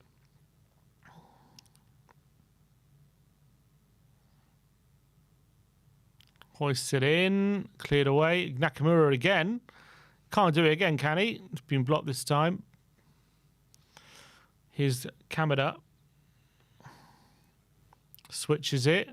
Good ball. Nakamura keeps it in. Plays it down the line to Maeda. Puts it across the face. And no one there to tap it home. Cleared away. Somerville wins a free kick.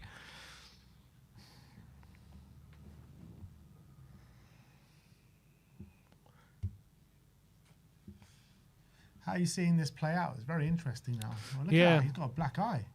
Let's see. They're saying it went off on a Van Hecker. Yeah, it did. Van Hecker deflects in. I tell you, it's a bit of a weak leg there. Van Hecker. So what you're trying to tell me then is Van de Ven keeps them all onside, but Van Hecker actually puts it in the back of his own net. Mm-hmm. Fantastic. I think that's a bit of a weak leg. Just kind of sticks out there, doesn't... A lazy one. Yeah, a bit of a lazy leg there from Van Hecker. But what? Yeah, it's true. Someone said, well, what has happened to his face? Maybe Koeman punched him at half-time. Van de Ven with the throw.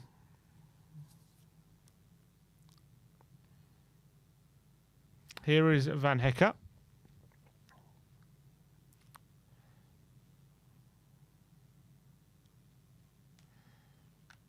Van Dijk.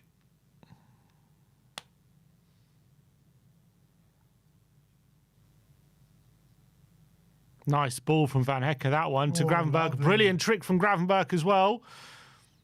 Oh, Gravenberg. To Somerville. He's got Dumfries on the overlap. Somerville goes for goal! What a goal by What a Crescencio goal! Somerville! What a goal! And this game has really sparked into life now. On his left foot, cuts inside. Didn't have a second thought. Smashes it low, in off the post at the far corner. What a finish that is by Somerville. Yeah, we were saying he was the one that was threatening in the forward line. He's looked like if anything's going to happen, it looks like it's going to come through Somerville. That was class by Gravenberch. It really was. It was great build-up from Van Hecker as well, to be fair. It's a good team goal. Finds Somerville. Brilliant. And Somerville, he is really in a purple patch right now. Ended the Premier League in firing form. Left foot and as he's well. brought it to the World Cup as well. On his weak foot. Look at that. Bends it beautifully into the far corner beyond the dive of the keeper. Fantastic goal. Who wants to sign Somerville now? All of a sudden, his price just added an extra 5 million. Look at that from Somerville. Absolutely brilliant finish. Goes to Hug Van Nistelrooy on the touchline. And that's what just things they weren't trying in the first half, that kind of stuff. Van Hecker punching the ball through. Gravenberg did really well to protect the ball. Plays it to Somerville. He just goes towards goal, fires that shot. And you've got to try things when you're playing against a stubborn team like Japan who is sitting back and frustrating you. That's what you've got to do against these kind of teams. Well, 2-1 to the Netherlands. What was your... You said 3-2. 3-2. I said 2-2. So we're both still on. Verbruggen.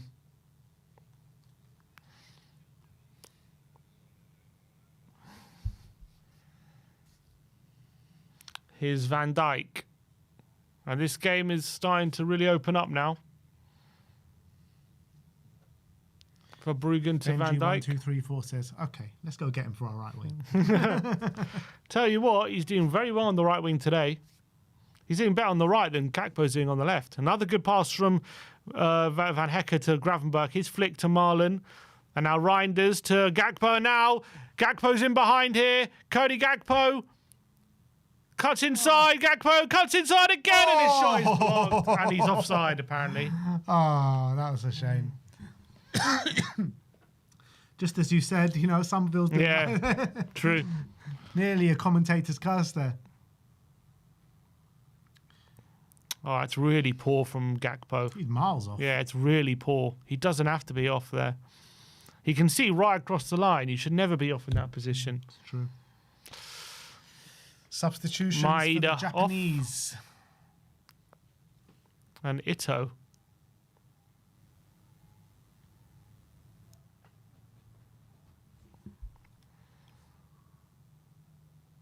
Suzuki. Van der Ven with the header.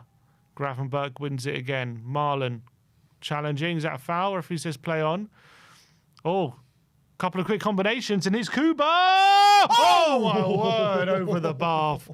Shot from good 30 yards out. Oh. That was nearly a scintillating goal there from Japan. Yeah, it really Look at that was. football. 1, 2, quick touches. Kubo pounces on it, goes for goal, and that it's would have gone in. That would have been goal of the tournament. it had Verbruggen a bit worried.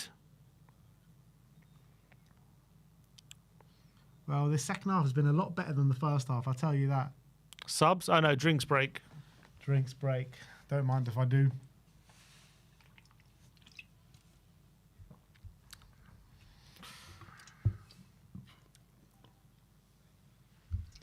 Let's see. See what the stats are telling me.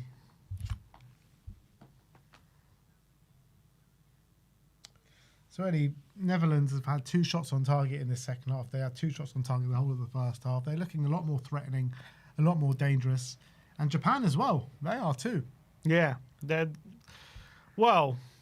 Yeah, they got their goal. Kuba had a nice moment there.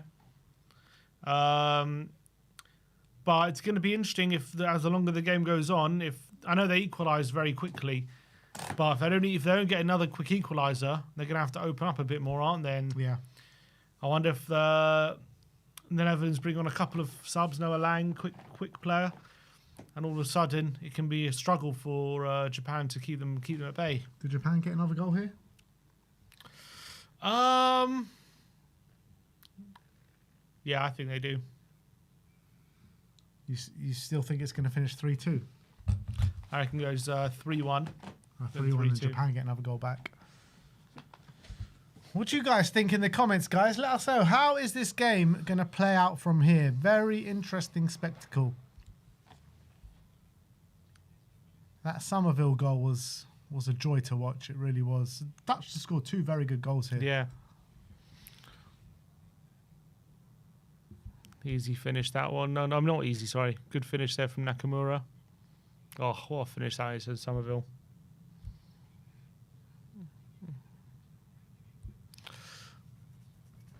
All right, the hydration break is over. We're about to get back underway here.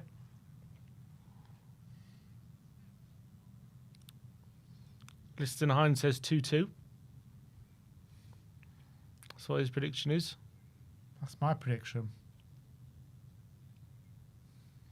Coop Miners, Depay, and who else? Who's that? Timber. Tim Quinton. Yeah. So what? Reinders. Yeah, Gakpo. Is that Gakpo? No. I think Who's it is Gakpo. I thought he was 11. Oh, maybe you're right. Yeah, It's Marlon.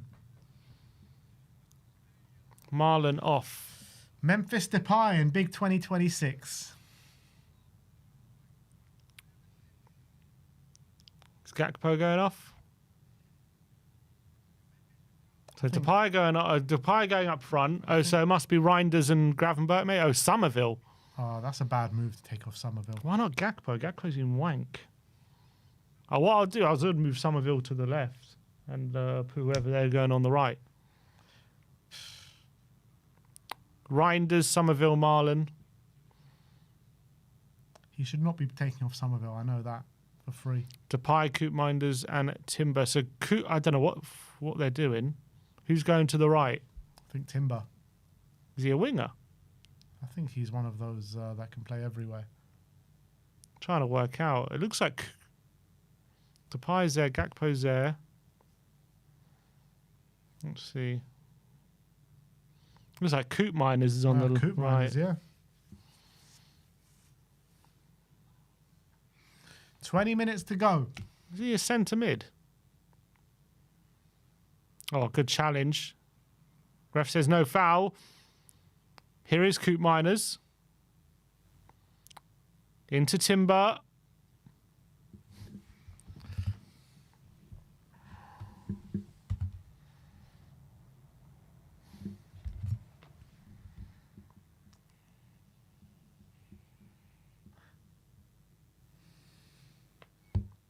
Kubo's been hurt here. Dumfries absolutely clattered him. That was a physical mismatch as well.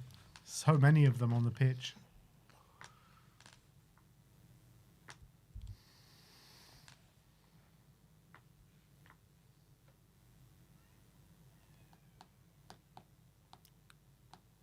Who's that? No idea. All right. About to get back underway. Kubo on the touchline. Trying to run it off. Oh, Doan straight over the top. Van Dijk wins the header. Gravenberch. Oh, Kubo can't come back on. He's injured. Yeah. Wow. It's a big blow for the Japanese with Mitoma out as well. Oh, good ball from De Jong, and here's Gakpo's going to keep this in. Cody Gakpo now running at the defence. He cuts inside and goes for goal. It's a good save. Gakpo come alive Suzuki. a little bit recently. Nice effort there. Onside this time. Held his line, yeah.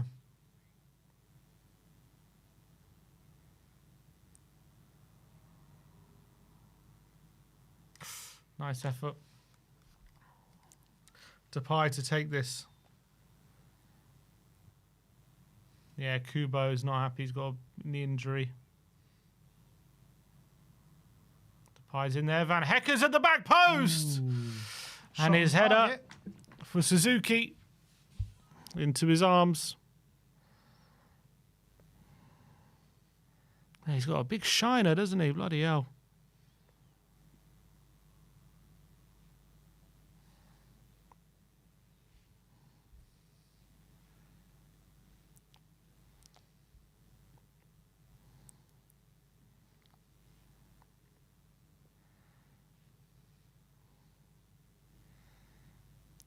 Now Japan waiting patiently. Down to 10 at the moment. They're going to make a few changes.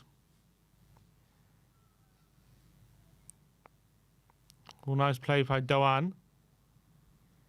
Watanabe to Doan. Oh, tricks past Van de Ven. Van de Ven just sent him for a hot dog there. Now they're in behind. Watanabe's in the box. Van de Ven recovers and gives away a corner. He got spun there, Van de Ven.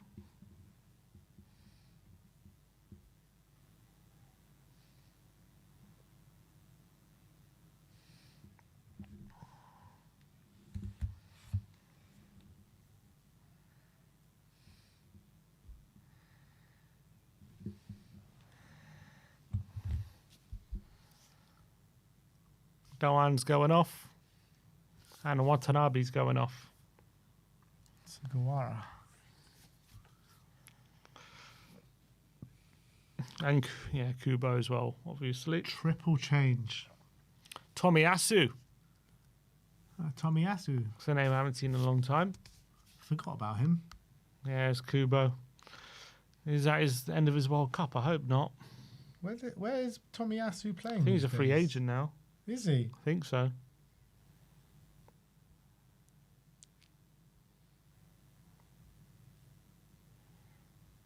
Corner in. Plays for Ajax. Oh, it's a poor effort from Didn't know Nakamura. that. He played for Ajax. He plays for Ajax now. Yeah. Hmm.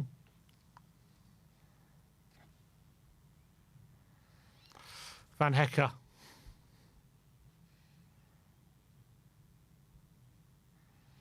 "15 minutes to go here. De Jong, lovely play. Here's Van Hecker. Quinton Timber into Depay. Oh no, here's Quinton Timber. Gakpo. What's he going to do, Gakpo? Thinks about going for a shot. Looks for Timper. Oh my word, nearly hell. fell to Coop Miners. Suzuki relieved to grab that one.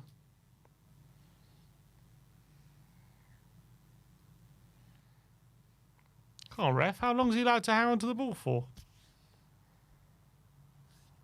Oh, big up and under there from Suzuki, and Van Hecker's in trouble. And he heads it straight up in the air. And Van Dijk gets rid of it. Timber heads it on to Gravenberg. That's a foul, is it? Referee says play on. He's let a lot go here, the ref. Here's Kamada. Coop Miners hanging on to him. Sano.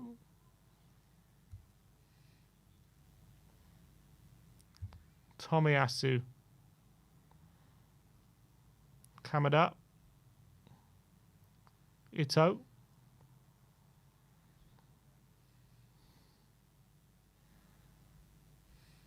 Taniguchi to Ito. Sugawara. Tomiyasu to Ito. Moving the ball nicely here, Japan. He takes on Van der Ven. He gets the ball into the back post. It's a poor ball. It's going to go out for a... oh, no, it stayed on. And they win a throw. Well done. Nice work there.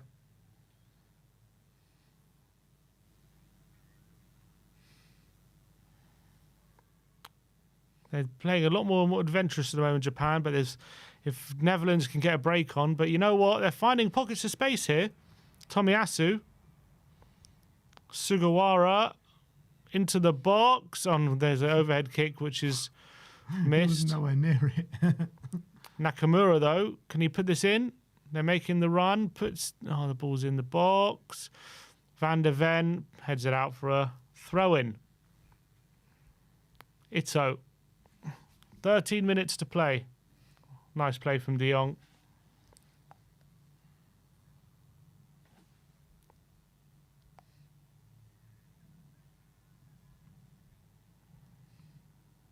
Sugawara. Into the box. Van Dijk heads it away. Don't think Verbruggen's made a save yet, has he? No. The only shot on target they had was a goal. Suzuki.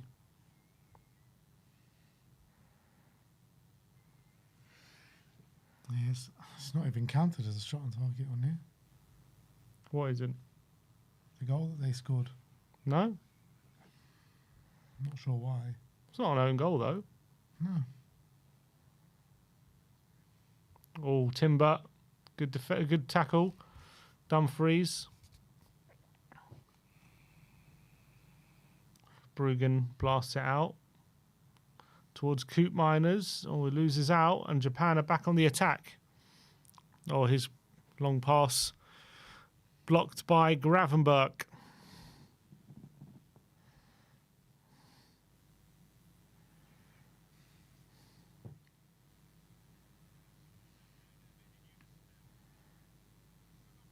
Sugawara to Ito. Oh, takes on De Jong and gets the better of him. Pulls it back. And a save. I thought Verbruggen had fumbled that. Yeah, for a moment. And now De Jong. Depay. Gakpo. Oh, looked for the little flick. Couldn't find Depay on the run. Nice move from Japan, though. Yeah, a lot of people talking about their love for the Japanese fans. And I tell you what. They've been brilliant. They are some of the most passionate fans I've ever seen. When we went to Japan, and wasn't even for the national team. This was for Spurs. Remember how passionate they Yeah, were? incredible. They were so good. Taniguchi. Tomiyasu. 10 minutes remaining. Oh, it's a good ball. Van Hecker, though, makes sure to put enough pressure on Ueda. Good pull back and half a chance there, that.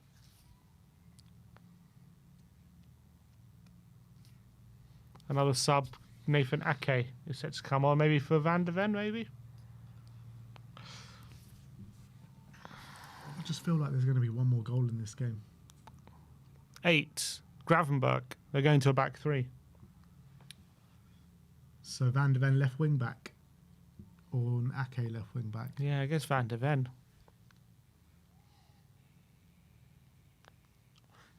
Again, Gravenberg's been like one of their best players. Mm.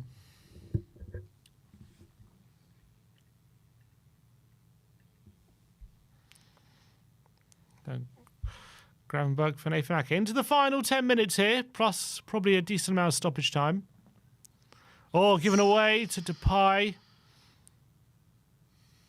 They get away with it this time, Japan. Got to be careful, though.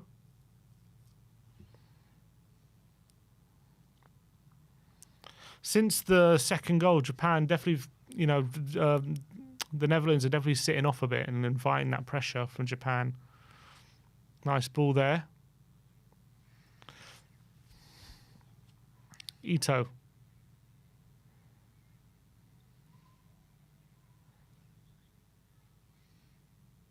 Tomiyasu.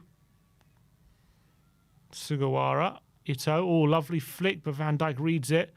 And De Jong looks to pull over the top for Depay, but he can't get under control. And Japan have it again. Tomiyasu. Sugawara on the right-hand side.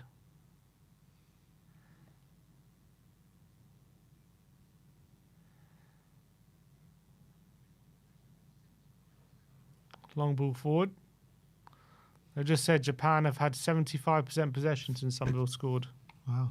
And it's going to be a corner. Netherlands probably had 75% possession before they scored.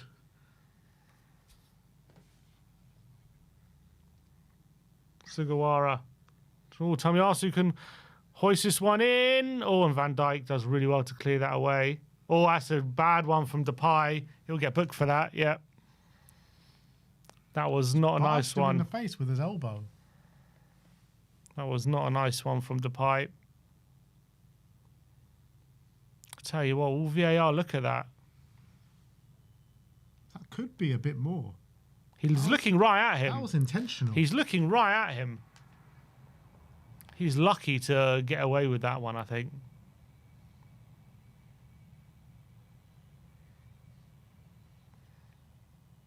Oh, wait. Ueda's going off? Yeah.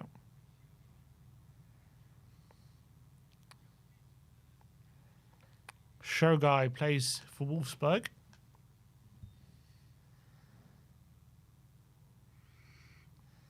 No more action on Depay. And here he is. De Jong. Oh, does really well there, De Jong.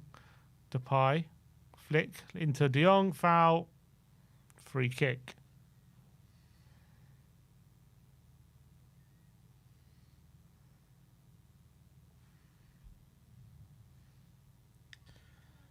So what's the next game? Ivory Coast, Ecuador. Yeah, later tonight. Gakpo is now going off. Later tonight in an hour. Robbery. Robbie. Depay probably going to the left.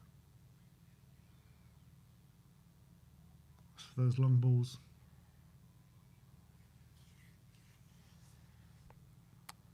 Gonna go try hit Depay. Oh, Van Dijk nearly tried to leave for Bruggen. Oh, they're upping the pace here. Van Hecker, his long pass intercepted, but it's going to be a throw-in. Yeah, Van der Ven very much playing a wing-back. You can see there, quite a high position.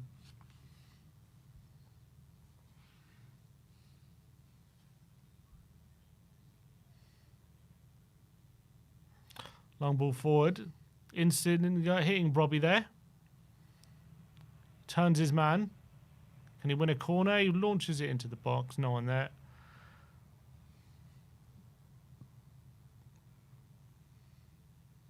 Ball forward.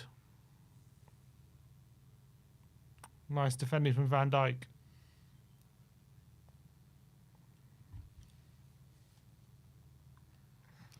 Apparently Sunderland have 2 more players of the World Cup than Real Madrid. That is mental. That is proper mental. How many players do they have? 12. Wow. For a team that just got promoted last year, that's crazy. Ball in the box. Cleared.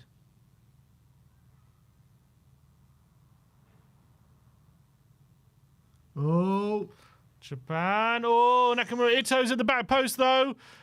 Oh, headed away by Van Dijk. Still alive here for Japan.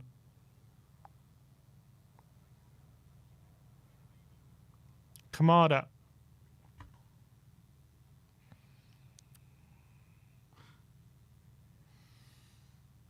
Oh, nice. Oh, Tomiyasu, is that a foul? Yep.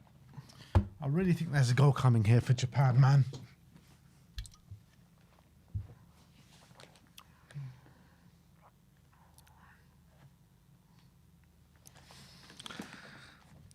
They've been building the pressure quite well, actually. Ito. It's coming. It's coming. Headed away. Robbie with the header.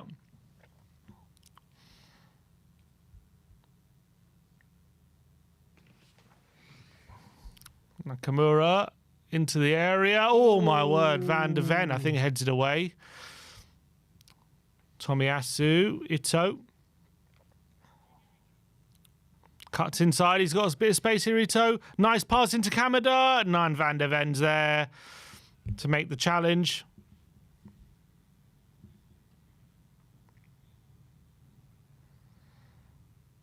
Lovely football again. Look at that little pass. Great touch. That's a corner. I don't know what Van de Ven's complaining about. Ito.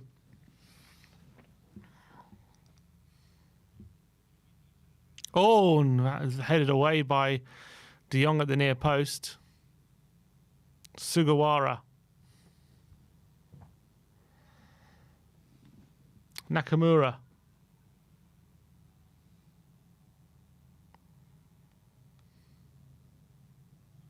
Sugawara. Oh, it's a good ball to Ito in behind, and he puts out for another corner to Japan. Dumfries this time coming over. Aren't they? They're finding space. They're finding gaps. Just not really exploiting them with the last final pass. We're in the 88th minute.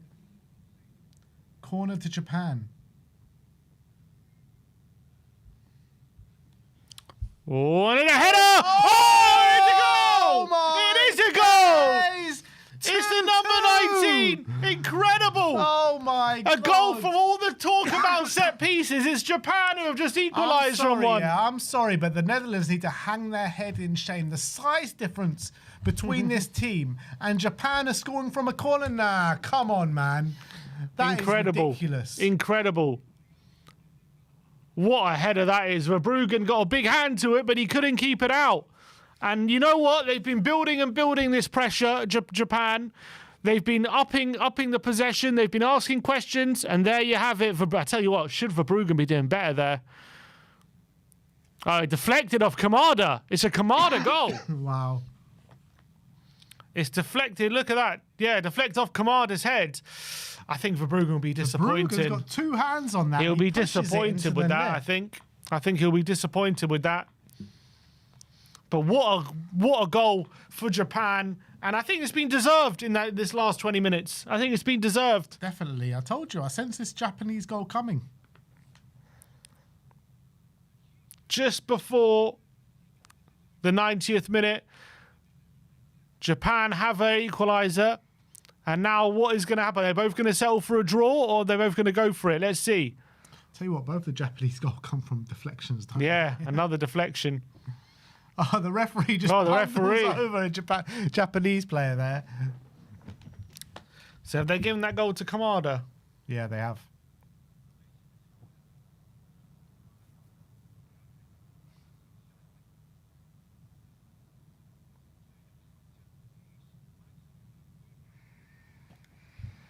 Dutch has gone for a back three. They've got to change it up again.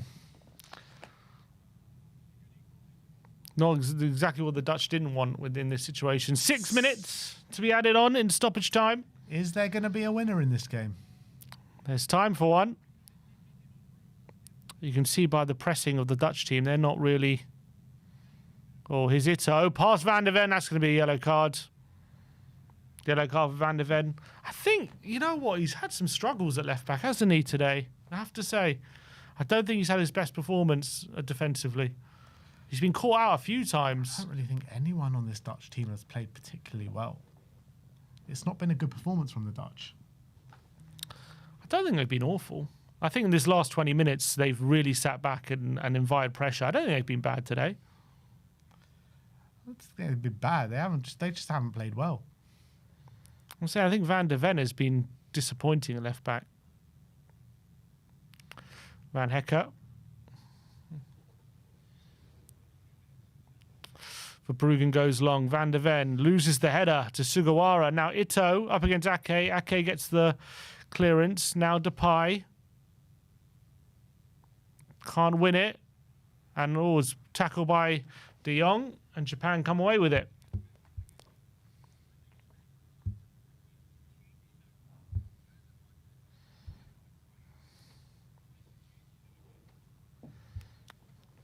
I think Japan have been much better in this last, 25... Since the goal, really. Yeah. They've been really good. Another long ball. Ito making the run for Bruggen does well. Well, Netherlands has just given them all the encouragement in the world. They've just said, here you go. Come and attack us. And there were spaces there. I think couldn't be angry with the way they've just allowed Japan to take control of the game. Timber. Here's Van Hecker. Ake. I think both teams... let's see, the Netherlands setting for a draw, they're going to go for it. De Jong. Dumfries.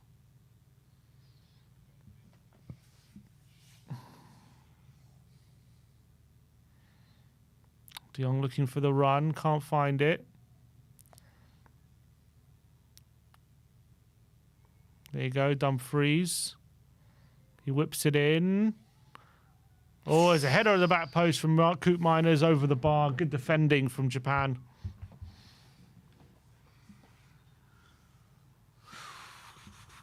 We're into the final 3 minutes here.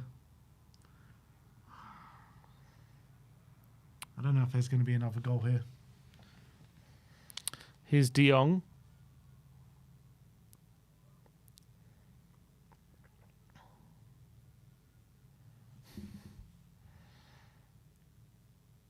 Nice play. Ake.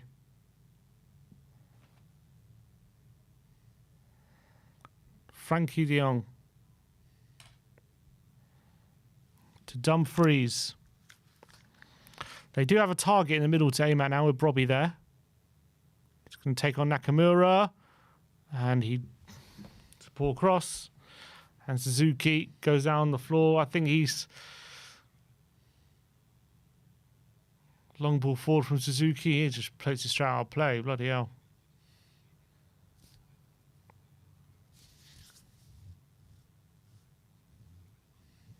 Here's Van Dijk to Ake. Over the top. Headed away. Oh, De Jong wins the tackle. And maybe a few more throws of the dice here for the Dutch. Van Dijk. Van Hecker.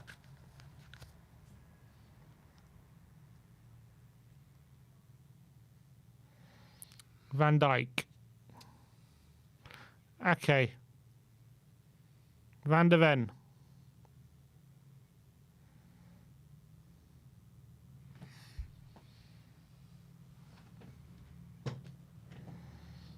Here is Van Dijk to Ake.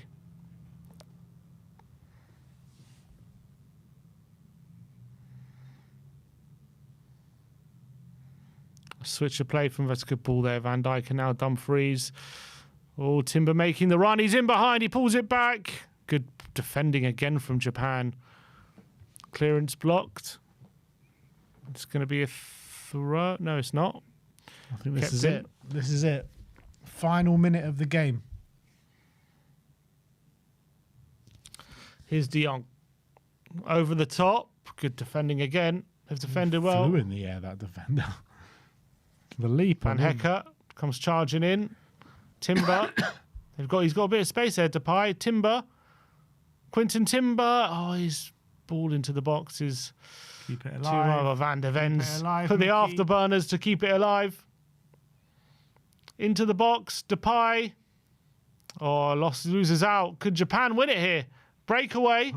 Ito back in. Oh, I was going to play backwards. Yeah. Still a little bit of time. 15 seconds. I think Japan need to get this ball forward. I think they're settling for the draw, I think. Let's all go for it, man. Yeah, they're settling. They're settling. Game's done.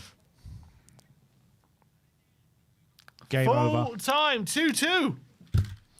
What a game. Well, in the second half, it finally lived up to the billing, I think, this game in the second half. First half was a very close encounter. It was, you couldn't really separate the sides. But second half, that was more like it. Yeah. Bit end-to-end football.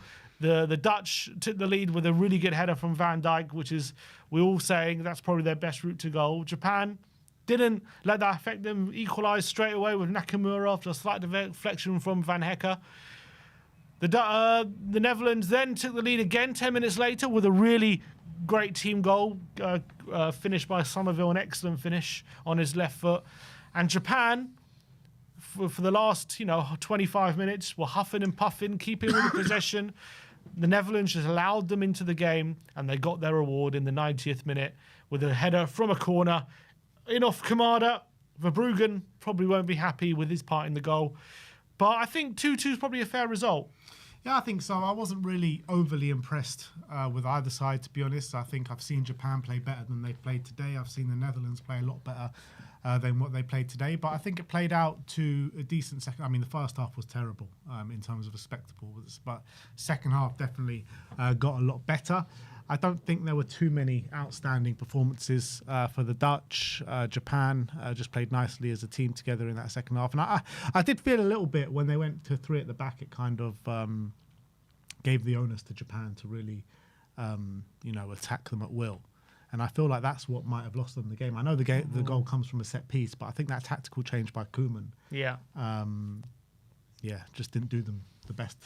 Sent the wrong message out, I think. Like, let's just, and they played exactly like they were trying to hang on for the win, which I understand. But at the end of the day, you've got to, you had lots of space to exploit. Japan were in the latter stages of that game throwing lots of bodies forward. And if they just had a little bit of ambition to go and get that third goal, they could have killed it off. But they seemed as though they were like, okay, we're just going to see this out. We're not going to have any ambition to go and kill this game. And they got punished for it. And I think Japan were building that pressure for those last 20 minutes. They were comfortable with the ball. They were finding those little pockets of space. And they got their reward. Fair play.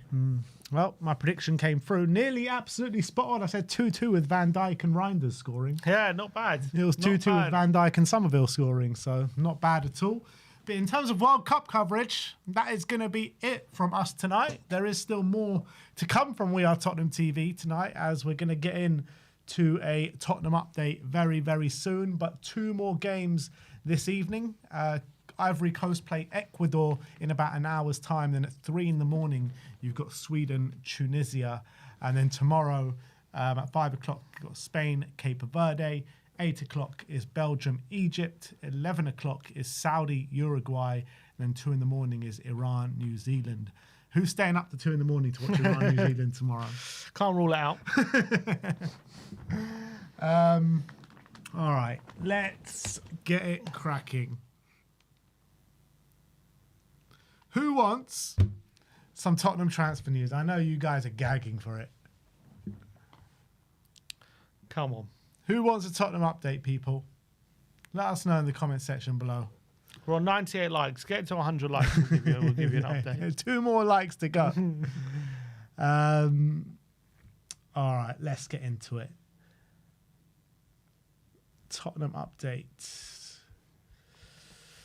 So, we're going to start talking about Roberto De Zerbi first and foremost, as Ben Jacobs has claimed that Roberto De Zerbi turned down Tottenham 3 times before he was appointed. I wonder when those 3 times were, because obviously once when Thomas Frank was sacked.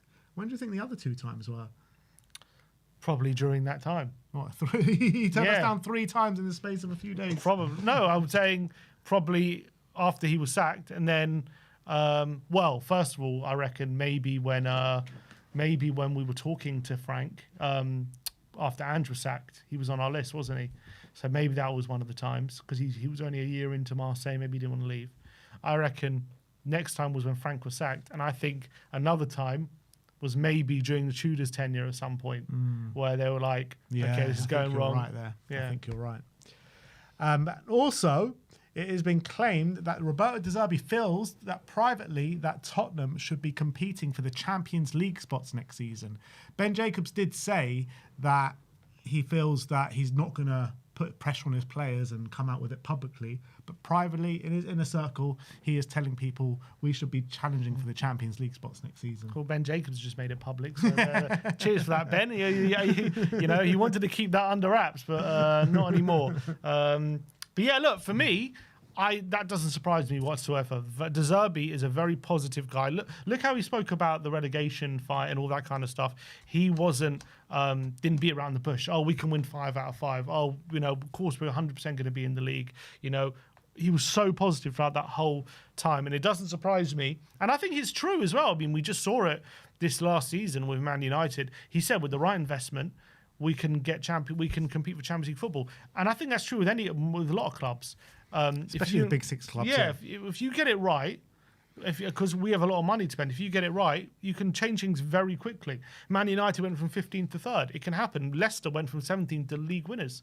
So that, you know, it can happen. It's not crazy to think that you can jump from where we were to challenging for Champions League, especially with De Zerbi's already had that little bit of time with the squad already. Last seasons has just been, he's had that 7 games. Now he's going to have a full preseason. He's already changing players' minds, like Van de Ven and Porro signed a new deal. There's a good feeling now in the camp compared to how it's been over the last year or so. So I've got no doubt that De Zerbi, he's an ambitious guy. He ain't come here to fight for mid-table. He ain't come here to get into the Europa League. He wants to be at the very top. He wants to be battling for Champions League. And he knows at a club like Tottenham, we're more than capable of being in that competition regularly. We've done it before. And we have the revenues to get to that position again. So if I'm De Zerbi, of course that would be my target. That's the kind of person he is. Doesn't surprise me. Yeah, obviously we saw Manchester United go from 15th to 3rd. Can Spurs go from 2 17th places to top 5 next season? That would be one hell of a jump, wouldn't it? Of course, if you're objective about it and in logic states, you know, it's unlikely. I'm not sitting here saying it's definitely going to happen, but all I'm saying is De Zerbi, of course he's going to believe that. That's the kind of guy he is. He probably thinks we can fight for the league, knowing him. You know what I mean? That's the kind of character De Zerbi is, and that positive energy is what we need, I think, in this football club. We're going to talk about Vinai Venkatesham. Ben Jacobs says that Vinai is safe for now, certainly more so than Johan Lange, which we'll get into in a minute. But he is respected internally at Tottenham, Vinai Venkatesham. He's not what we wanted to hear. He's not respected outside of Tottenham, I can tell you that. Well, yeah, not by the fan base anyway. No, or by Arsenal fans as well. Yeah, literally. He's not respected anywhere apart from the 4 walls. Yeah. Look, it is what it is with Vinai. I think we have to go one by one, rooting these guys out, and Johan first, then Vinai next. But yeah, I think when it comes to Vinai, at the end of the day, he hasn't actually been in the door for that long, has he? So I think the Lewis family are probably a bit more sympathetic towards him than they would be to Johan. It makes sense in that way. And obviously, Johan's the one making more of the footballing decisions than Vinai. Yeah. And on Johan Lange, he says Johan Lange is not safe at Tottenham. They will bill him as safe, as he is the only sporting director they have right now. Once a new director comes in, then he may leave the football club. They are looking for a main man, not a co-sporting director. So, I mean, I have no doubt that they're looking for a new sporting director. I just don't know if they're going to find one. And I feel like we're going to be stuck with Johan Lange till January or next season. That's what I feel. Yeah, I think they will find someone and they will appoint him. I think it's already they should have appointed him a while ago, but I think they will find someone, and I think that he will be replaced. Whether he'll still be here at the club or demoted, I don't know, but I think for sure he's going to be replaced as a sporting director. I mean, for me, it's positive. It says that they're looking for a main man and not a co-sporting director, because this whole co-sporting director thing is nonsense. Yeah, 100%. You need one guy calling the shots. You don't want a conflict of interest in the sporting director role.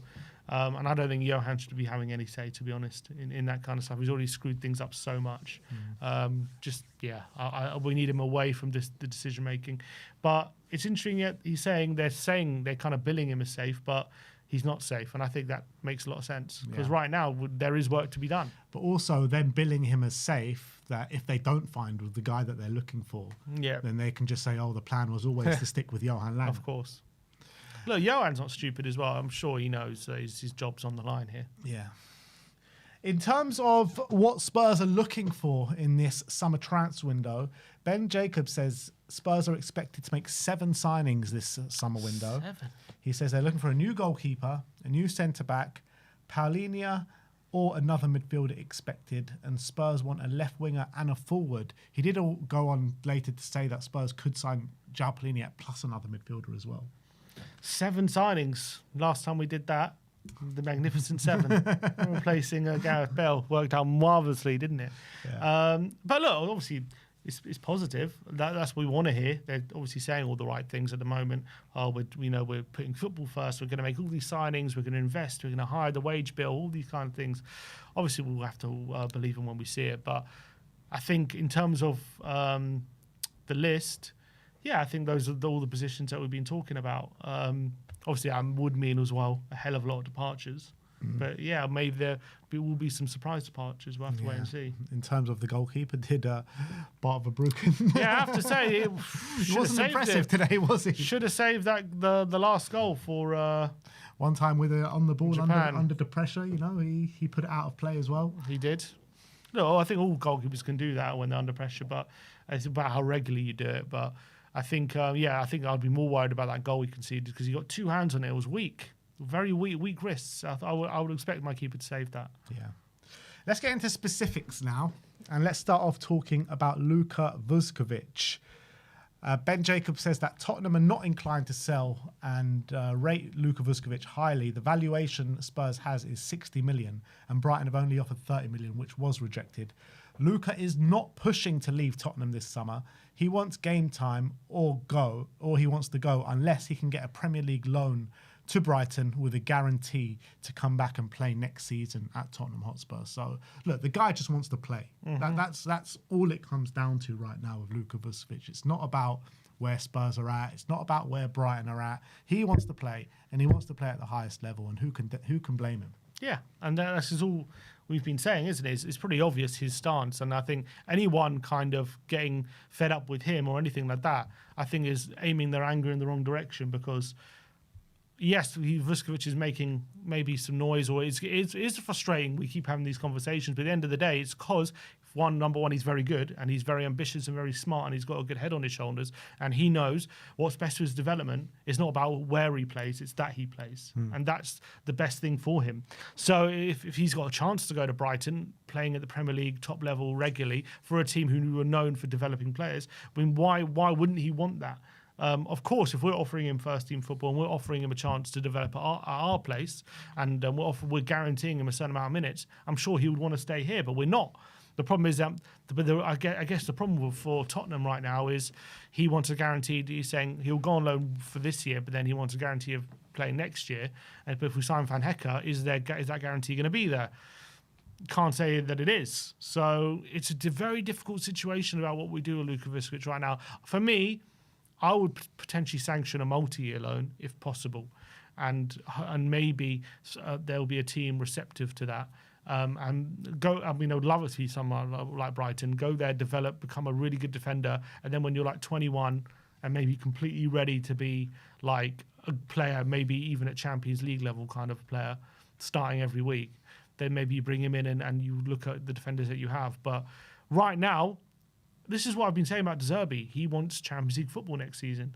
Who's more likely to bring that to him, Van Hecke or Vuskovic? That's the decision he's making. That's where that's his head's at. So I completely get De Zerbi's point of view, but I also get the club's point of view. We don't want to sell such a talent, especially not for 30 million. So, but then Vuskovic has his own interests, and his interest is to play. It's not about getting Champions League football. That's not his interest. It's not about how well Spurs do, as much as obviously he wants to play for a good team. His interest right now is developing and becoming the best player for him. So we've all got conflicting interests at the moment. No big club would sell a player like Luka Vuskovic at this stage of the career, before he's even properly exploded, he's exploded. I mean, Man City have. Yes, but Man City always have contingency plans, and they've got they've got so many of these top talents. Like we've got one, you know what I mean? So I think you look at like Arsenal with Saliba. I'm sure they had many chances to sell him at the time when he was on loan for 2 years. They didn't do it because they believed in his talents. We need to do the same with Luka Vuskovic. I've got no problem with him going on loan for 2 years. I prefer him to be at Spurs next season, but I've got no problem with him being on loan next season as long as the progression is to be in our first team. That's what we want. That's what we need. We need players like Luka Vuskovic to be part of the long-term future of this football club. Thing is with Arsenal, what they did with Saliba, they loaned him out for 3 years. But they did keep investing in that position even in that time. But what happened was they signed Ben White for 50 million, played him at centre-back, and it turned out he just wasn't great at centre-back, and he was much better right-back. So there was a natural opening right there for Saliba. If we sign Van Hecke, I doubt Van Hecke is going to turn into a fullback or anything like that. So that's I don't know how we play it. Obviously, what I want is, I think maybe even next summer, if we're back in Europe, maybe you just bin off Dan, so you bring Vuskovic back in, and then you can guarantee him a good amount of minutes. Maybe that's what you do. Maybe one of Senesi or Van Hecke turns out isn't as good as we think they are, and we sell one of them and bring Vuskovic in.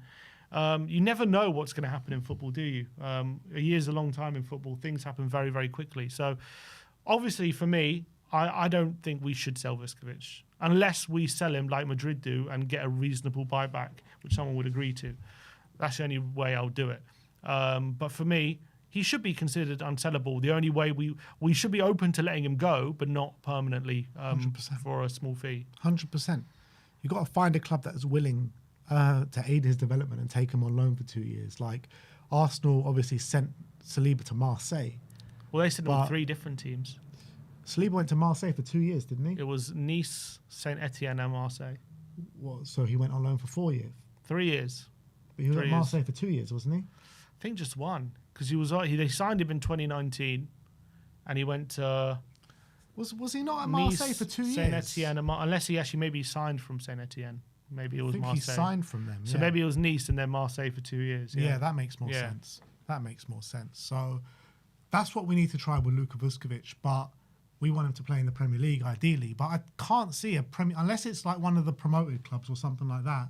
I can't see a club taking him, and especially clubs like Brighton and Bournemouth, taking him on loan for 2 years just to aid our development of our player. You get a very good player.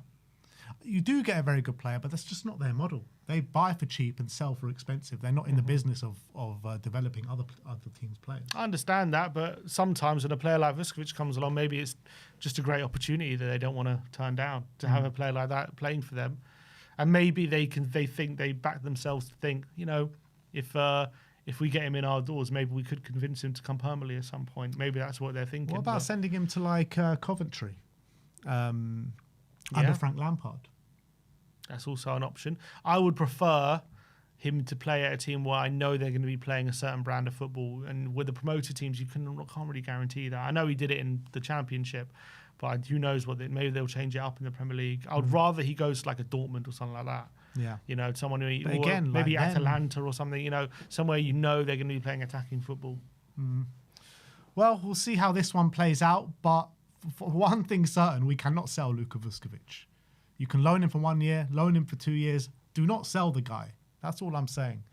Next up, let's talk about Kuti, because a lot has been said about Kuti, about him leaving and everything like that, which still seems the case.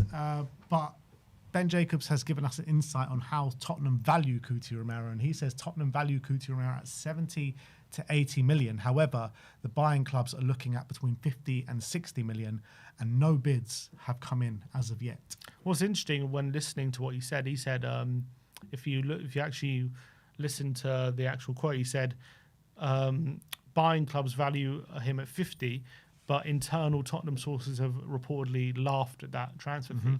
So that's what he's saying. Tottenham think of that reported 50 million.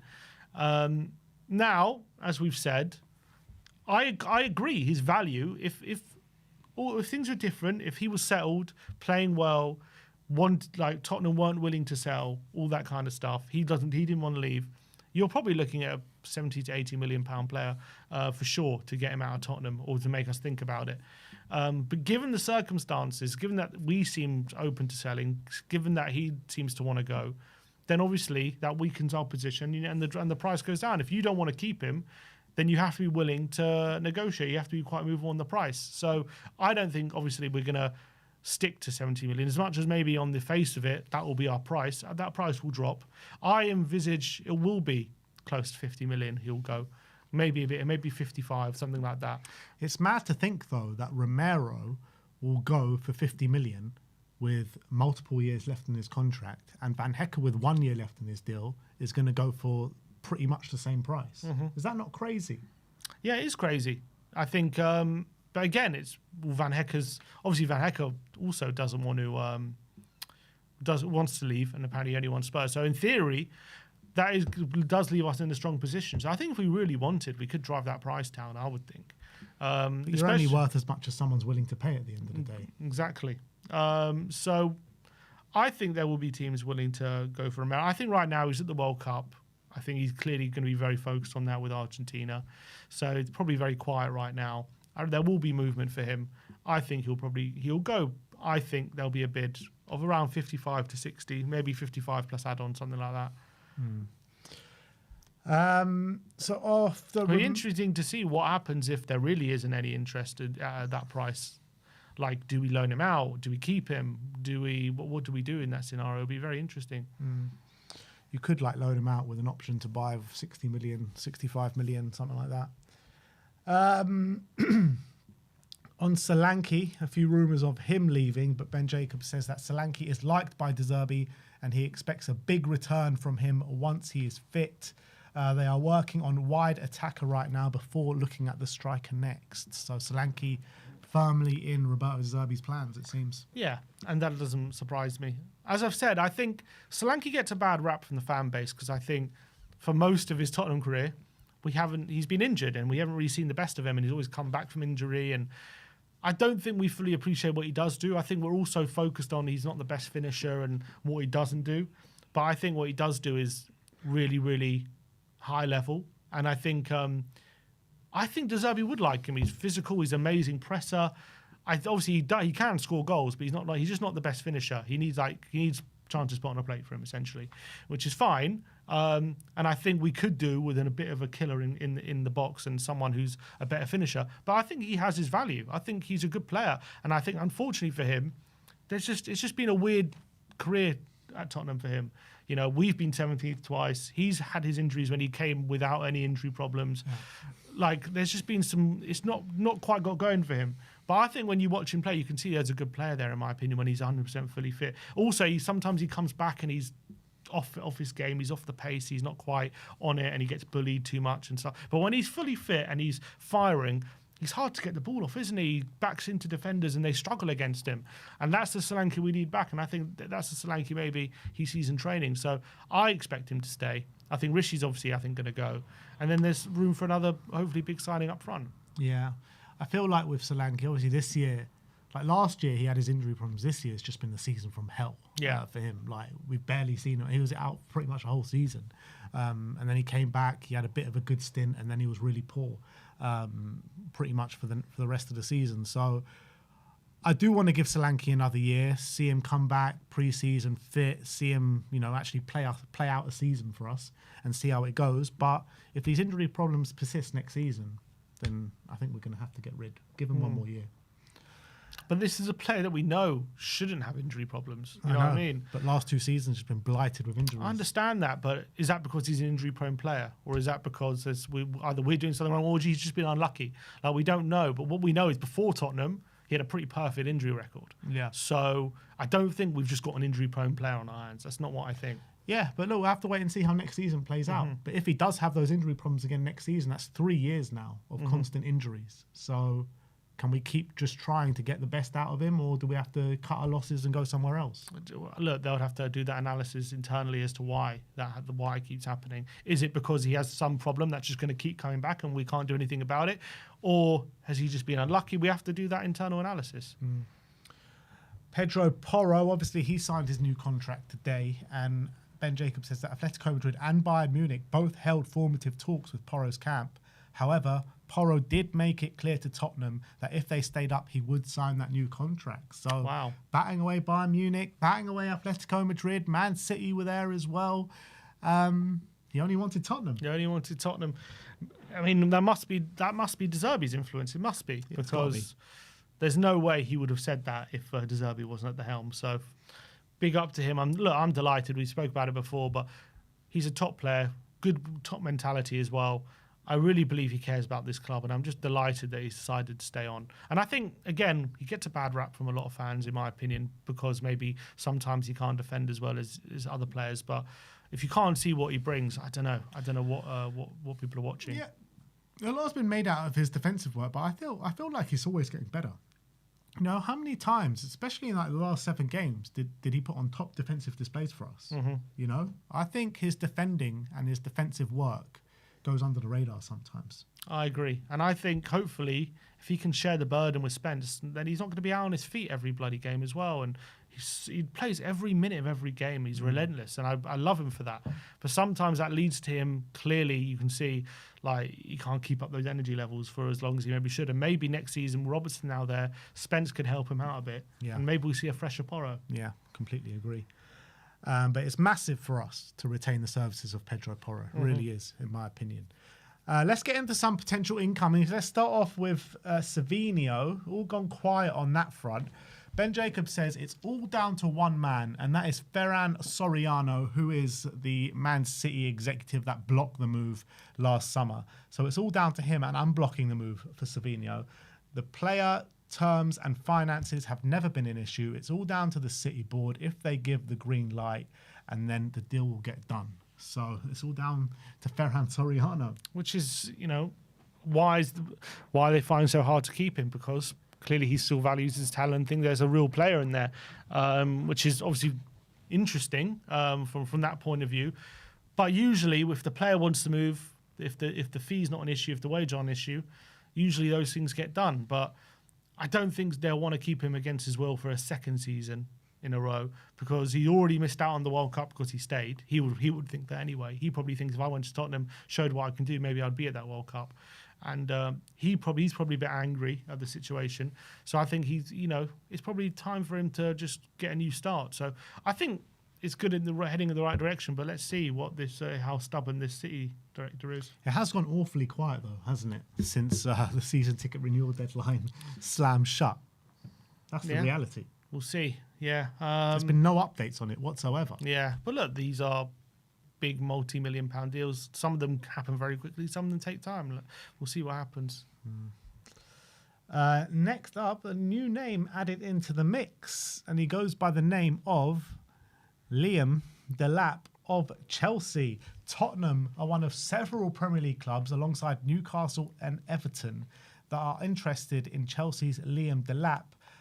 But Delap does want to know where he stands at Chelsea before he makes any move, because obviously they've got a new manager in now. He wasn't really favoured last season. When he did get on the pitch, he wasn't very good, let's put it like that.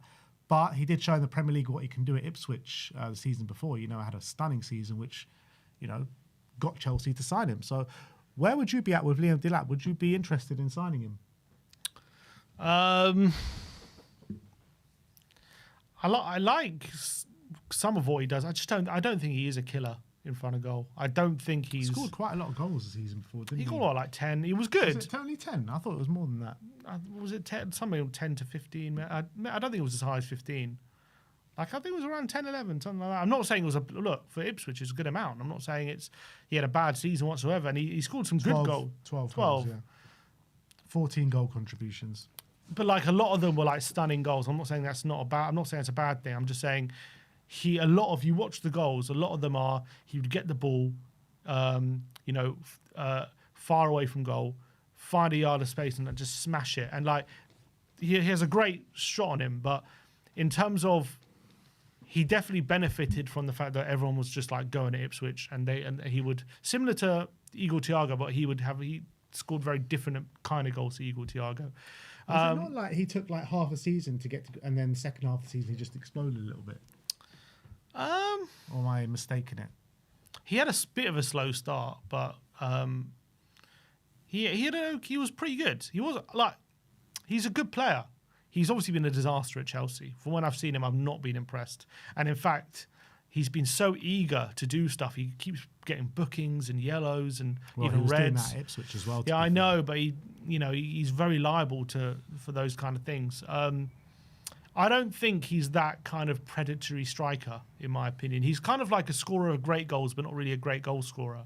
Maybe we could I think we probably need more of someone who's more reliable in the box in front of goal. I'm not saying, maybe he's only 23, and clearly he's got very good physical attributes. He's strong. He does have a really good shot technique.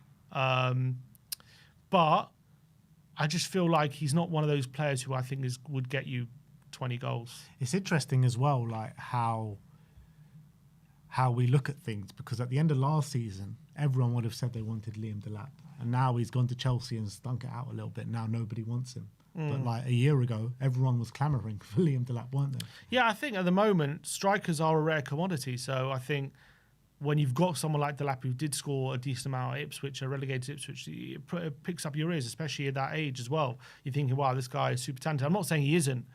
You know, if he started every game for Chelsea, maybe he would have got a similar amount of goals. Obviously, João Pedro's been outshining him and gotten the nod, and he is probably a better fit. I think maybe at a different club. I'm not saying he's a bad striker. I just don't. For me, I don't think he's top level. And as I say, I'm not saying we should only be signing a top level striker, because I don't think there's many on the market right now. So I think he should probably be under consideration.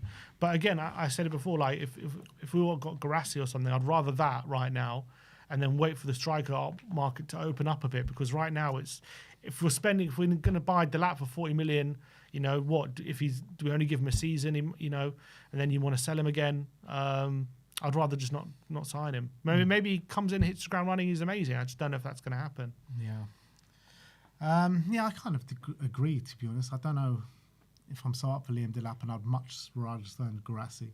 Guirassy's the one I think we should be going for. Apparently he's going to Turkey, I read. Yeah, well, Guirassy's agent was speaking about Turkey a few days ago, and we updated about it, saying, you know, we've had offers from Turkey, but we've also had interest from teams around Europe as well. So nothing's made up. He hasn't made up his mind yet. Yeah, I'm just saying there's some reports. I mean, I don't know how much you can trust the Turkish reports, but a lot of them are saying not very much. He's set to sign a deal. So I think it was at Besiktas or something. No, I don't know about that. Might be. Well, if he's going to sign a deal at Besiktas, let's go get Besiktas striker then. Because he's a good striker. Yeah. Let's go get him. All right. Who do we have next? Let's talk about, this is an interesting one. I don't see if it will happen, but let's report it anyway. Mateus Fernandes of West Ham. He says that Spurs have made an inquiry for West Ham's midfielder Mateus Fernandes. Samuel Luckhurst has reported today saying that Manchester United very much front of the queue at the moment for Mateus Fernandes. But I think he's a player of supreme quality. I think he's been unbelievable for West Ham this season. I think West Ham got a really good player when I thought I rated him at Southampton as well. But it looks like he is nailed on for Manchester United. I don't know if we can steal a march on them or kind of get them ahead of him, but he is a very good player. I think they've sold on the march on us at the moment. That's the reality, all on everyone else. Obviously, you're looking at apparently they want 80 to 85 million. It's a hefty fee. Not saying he's not worth it. It's just it is a big price. He was brilliant last year, and I what I like about him is he's got really great technical ability, and he's a fighter as well. He puts in those challenges. Really tenacious. Yeah. Really tenacious. I really like him. He's got quality as well. Some of the goals he was scoring last season were brilliant. I think I'll definitely be interested if I'm Spurs. But yeah, it looks like Man United probably stolen a march on us. I don't know if we can compete with them as well. If you're West Ham, who would you rather sell to? United or Spurs? And obviously it's obviously United, so that obviously plays a little factor in it. But they did just sell us Kudus, so they have previous to selling us if we pay the right price. And whenever West Ham go down, we always take their best players. It's true. It has happened on a couple of occasions. Scott Parker, Jermaine Defoe, Freddie Canute. So yeah, I don't think this happens, but I'm not surprised that Tottenham made an inquiry just to see what's Test possible. The waters, João Palhinha, this deal has gone pretty quiet as of late. Ben Jacobs says that Spurs are still in negotiations with Bayern to lower the fee for João Palhinha by 5 to 10 million. He would like to stay at Spurs. Ben Jacobs did suggest that if Bayern don't lower the fee for him, they're going to look elsewhere. Yeah. Look, again, if we get him, he's saying 5 to 7 million lower than 25. So you're looking at 80 million euros, that is, or pounds. It says 5 to 10 million. So, Spurs are looking for a significant fee off. No, you said 5 to 10 million less. Yeah. Yeah, so, which is, if we get him for that kind of fee, it's hard to turn your nose up at that for a player like Palhinha. I'm just saying, if we end up going in a different direction, I'm not too bothered about it. I do think there are players who are probably better fits for us, in my opinion, and we could do with maybe not having to spend the money on him. But it is such a cheap fee. If we can get the money off for a player of his quality, for what he provides, I think it's the right thing to negotiate that deal. We know Bayern are desperate to sell. He wants to stay at Tottenham, so I think Tottenham do have a bit of leverage here. So I'm hoping that I think Bayern would probably agree to it, I would say. Yeah, but it's interesting. Why have they not agreed to it already? Like, this has been rumbling on for so long now. It looked as though, like, literally at the last day of the season, De Zerbi says, I want to keep him. It's just taking so long. Yeah, I don't know why is this should be a pretty simple deal to do, you'd think. I've got a feeling Spurs are just weighing up their options and seeing out who else is available before they're pushing the button on João Palhinha. Which I'm not mad at, to be honest. Yeah. And last but not least, let's talk about Alex Scott, Tottenham boy, Alex Scott. Couple of reports. Ben Jacobs says that Tottenham are in the mix for Alex Scott, but Bournemouth value him at 80 million and don't want to budge on that fee as well. And I'm thinking, like, what? He's got 1 year left in his deal? Is that right? 1 year left in his deal, and you're not budging on 80 million. I think that's nuts. He's not even worth 80 million with 3 years left in his deal. Never mind 1 year left in your deal. I think that's crazy. SZY says there's definite interest, but he's unaware if they're going to pursue it or not. I know that other clubs are wary of pursuing, and he'd been particularly keen on Spurs if they did come in the race, being a Spurs boy and everything. But 80 million is just nuts. He's not worth 80 million. What we need is Arsenal to come in, Tom just swoop in. That'll be nice to be a bit of a redemption there for Eze, but that's a pipe dream. 80 million's crazy. In this, look, Alex Scott is a great player, and unfortunately, you're looking at where the market's at. You got Elliot Anderson apparently could be going for over 120 million. Yeah. So, what does that make Alex Scott? I mean, is Alex Scott half the player that Anderson is? Probably not that bad. So, you're probably thinking if Anderson is 120, maybe he is over 60 million. Maybe he is about 70, 80 million, but. The market is pretty crazy and very inflated at the moment. So I guess if you really want the player, you got to pay these. These are the kind of prices you got to pay these days, especially when you're buying off Premier League teams. 1 year left on the deal. Yeah, true. 80 1 year million, left. That's crazy. Anderson's got quite a hefty contract still. Like, Alex Scott with 1 year left in his deal should be 40 million tops, in my opinion. Tops. I think what we should do is get in his ear and tell him, look, you stay at Bournemouth for another year, run it down, and we're going to swoop in on a free. 100%. That's what we should do. 100%. Or take him in January. We'll take him in January for like 20 million or something. Yeah, you know what I mean? But tell him you'll definitely be a Spurs boy in the next year. And that's it. Don't sign that contract to Bournemouth. What you do is you loan Paulinho again for another year, then tell Scott, He's on loan. He ain't staying. You're our guy. Yeah, 100%. And yeah, it'll be a great kind of free transfer. If we can get Alex Scott for 20 million or for free, that would be incredible business. Get him another year development or another 6 months development at Bournemouth where he's doing so well. He'll flourish even more next season, and then we can swoop in. But Bournemouth are going to keep trying to convince him to sign, aren't they? Sign a new deal. Let's just hope he doesn't. Well, it seems like he's holding strong right now. He always wants Spurs. He only wants Spurs. It will pain. It will be very painful to see him at Arsenal if Arsenal do try and go get him. Also, be very painful Bournemouth letting another a player go on a free to Tottenham. Yeah. After Senesi. Yeah, well, it's what it is. What can you do? It's the food chain right here. Exactly. But look, that is it from us today. That is your Tottenham update. We'll be back tomorrow with more World Cup watch-alongs as well. So thank you, everyone, for joining us today. Like, subscribe, and comment. And as always, come on, you Spurs.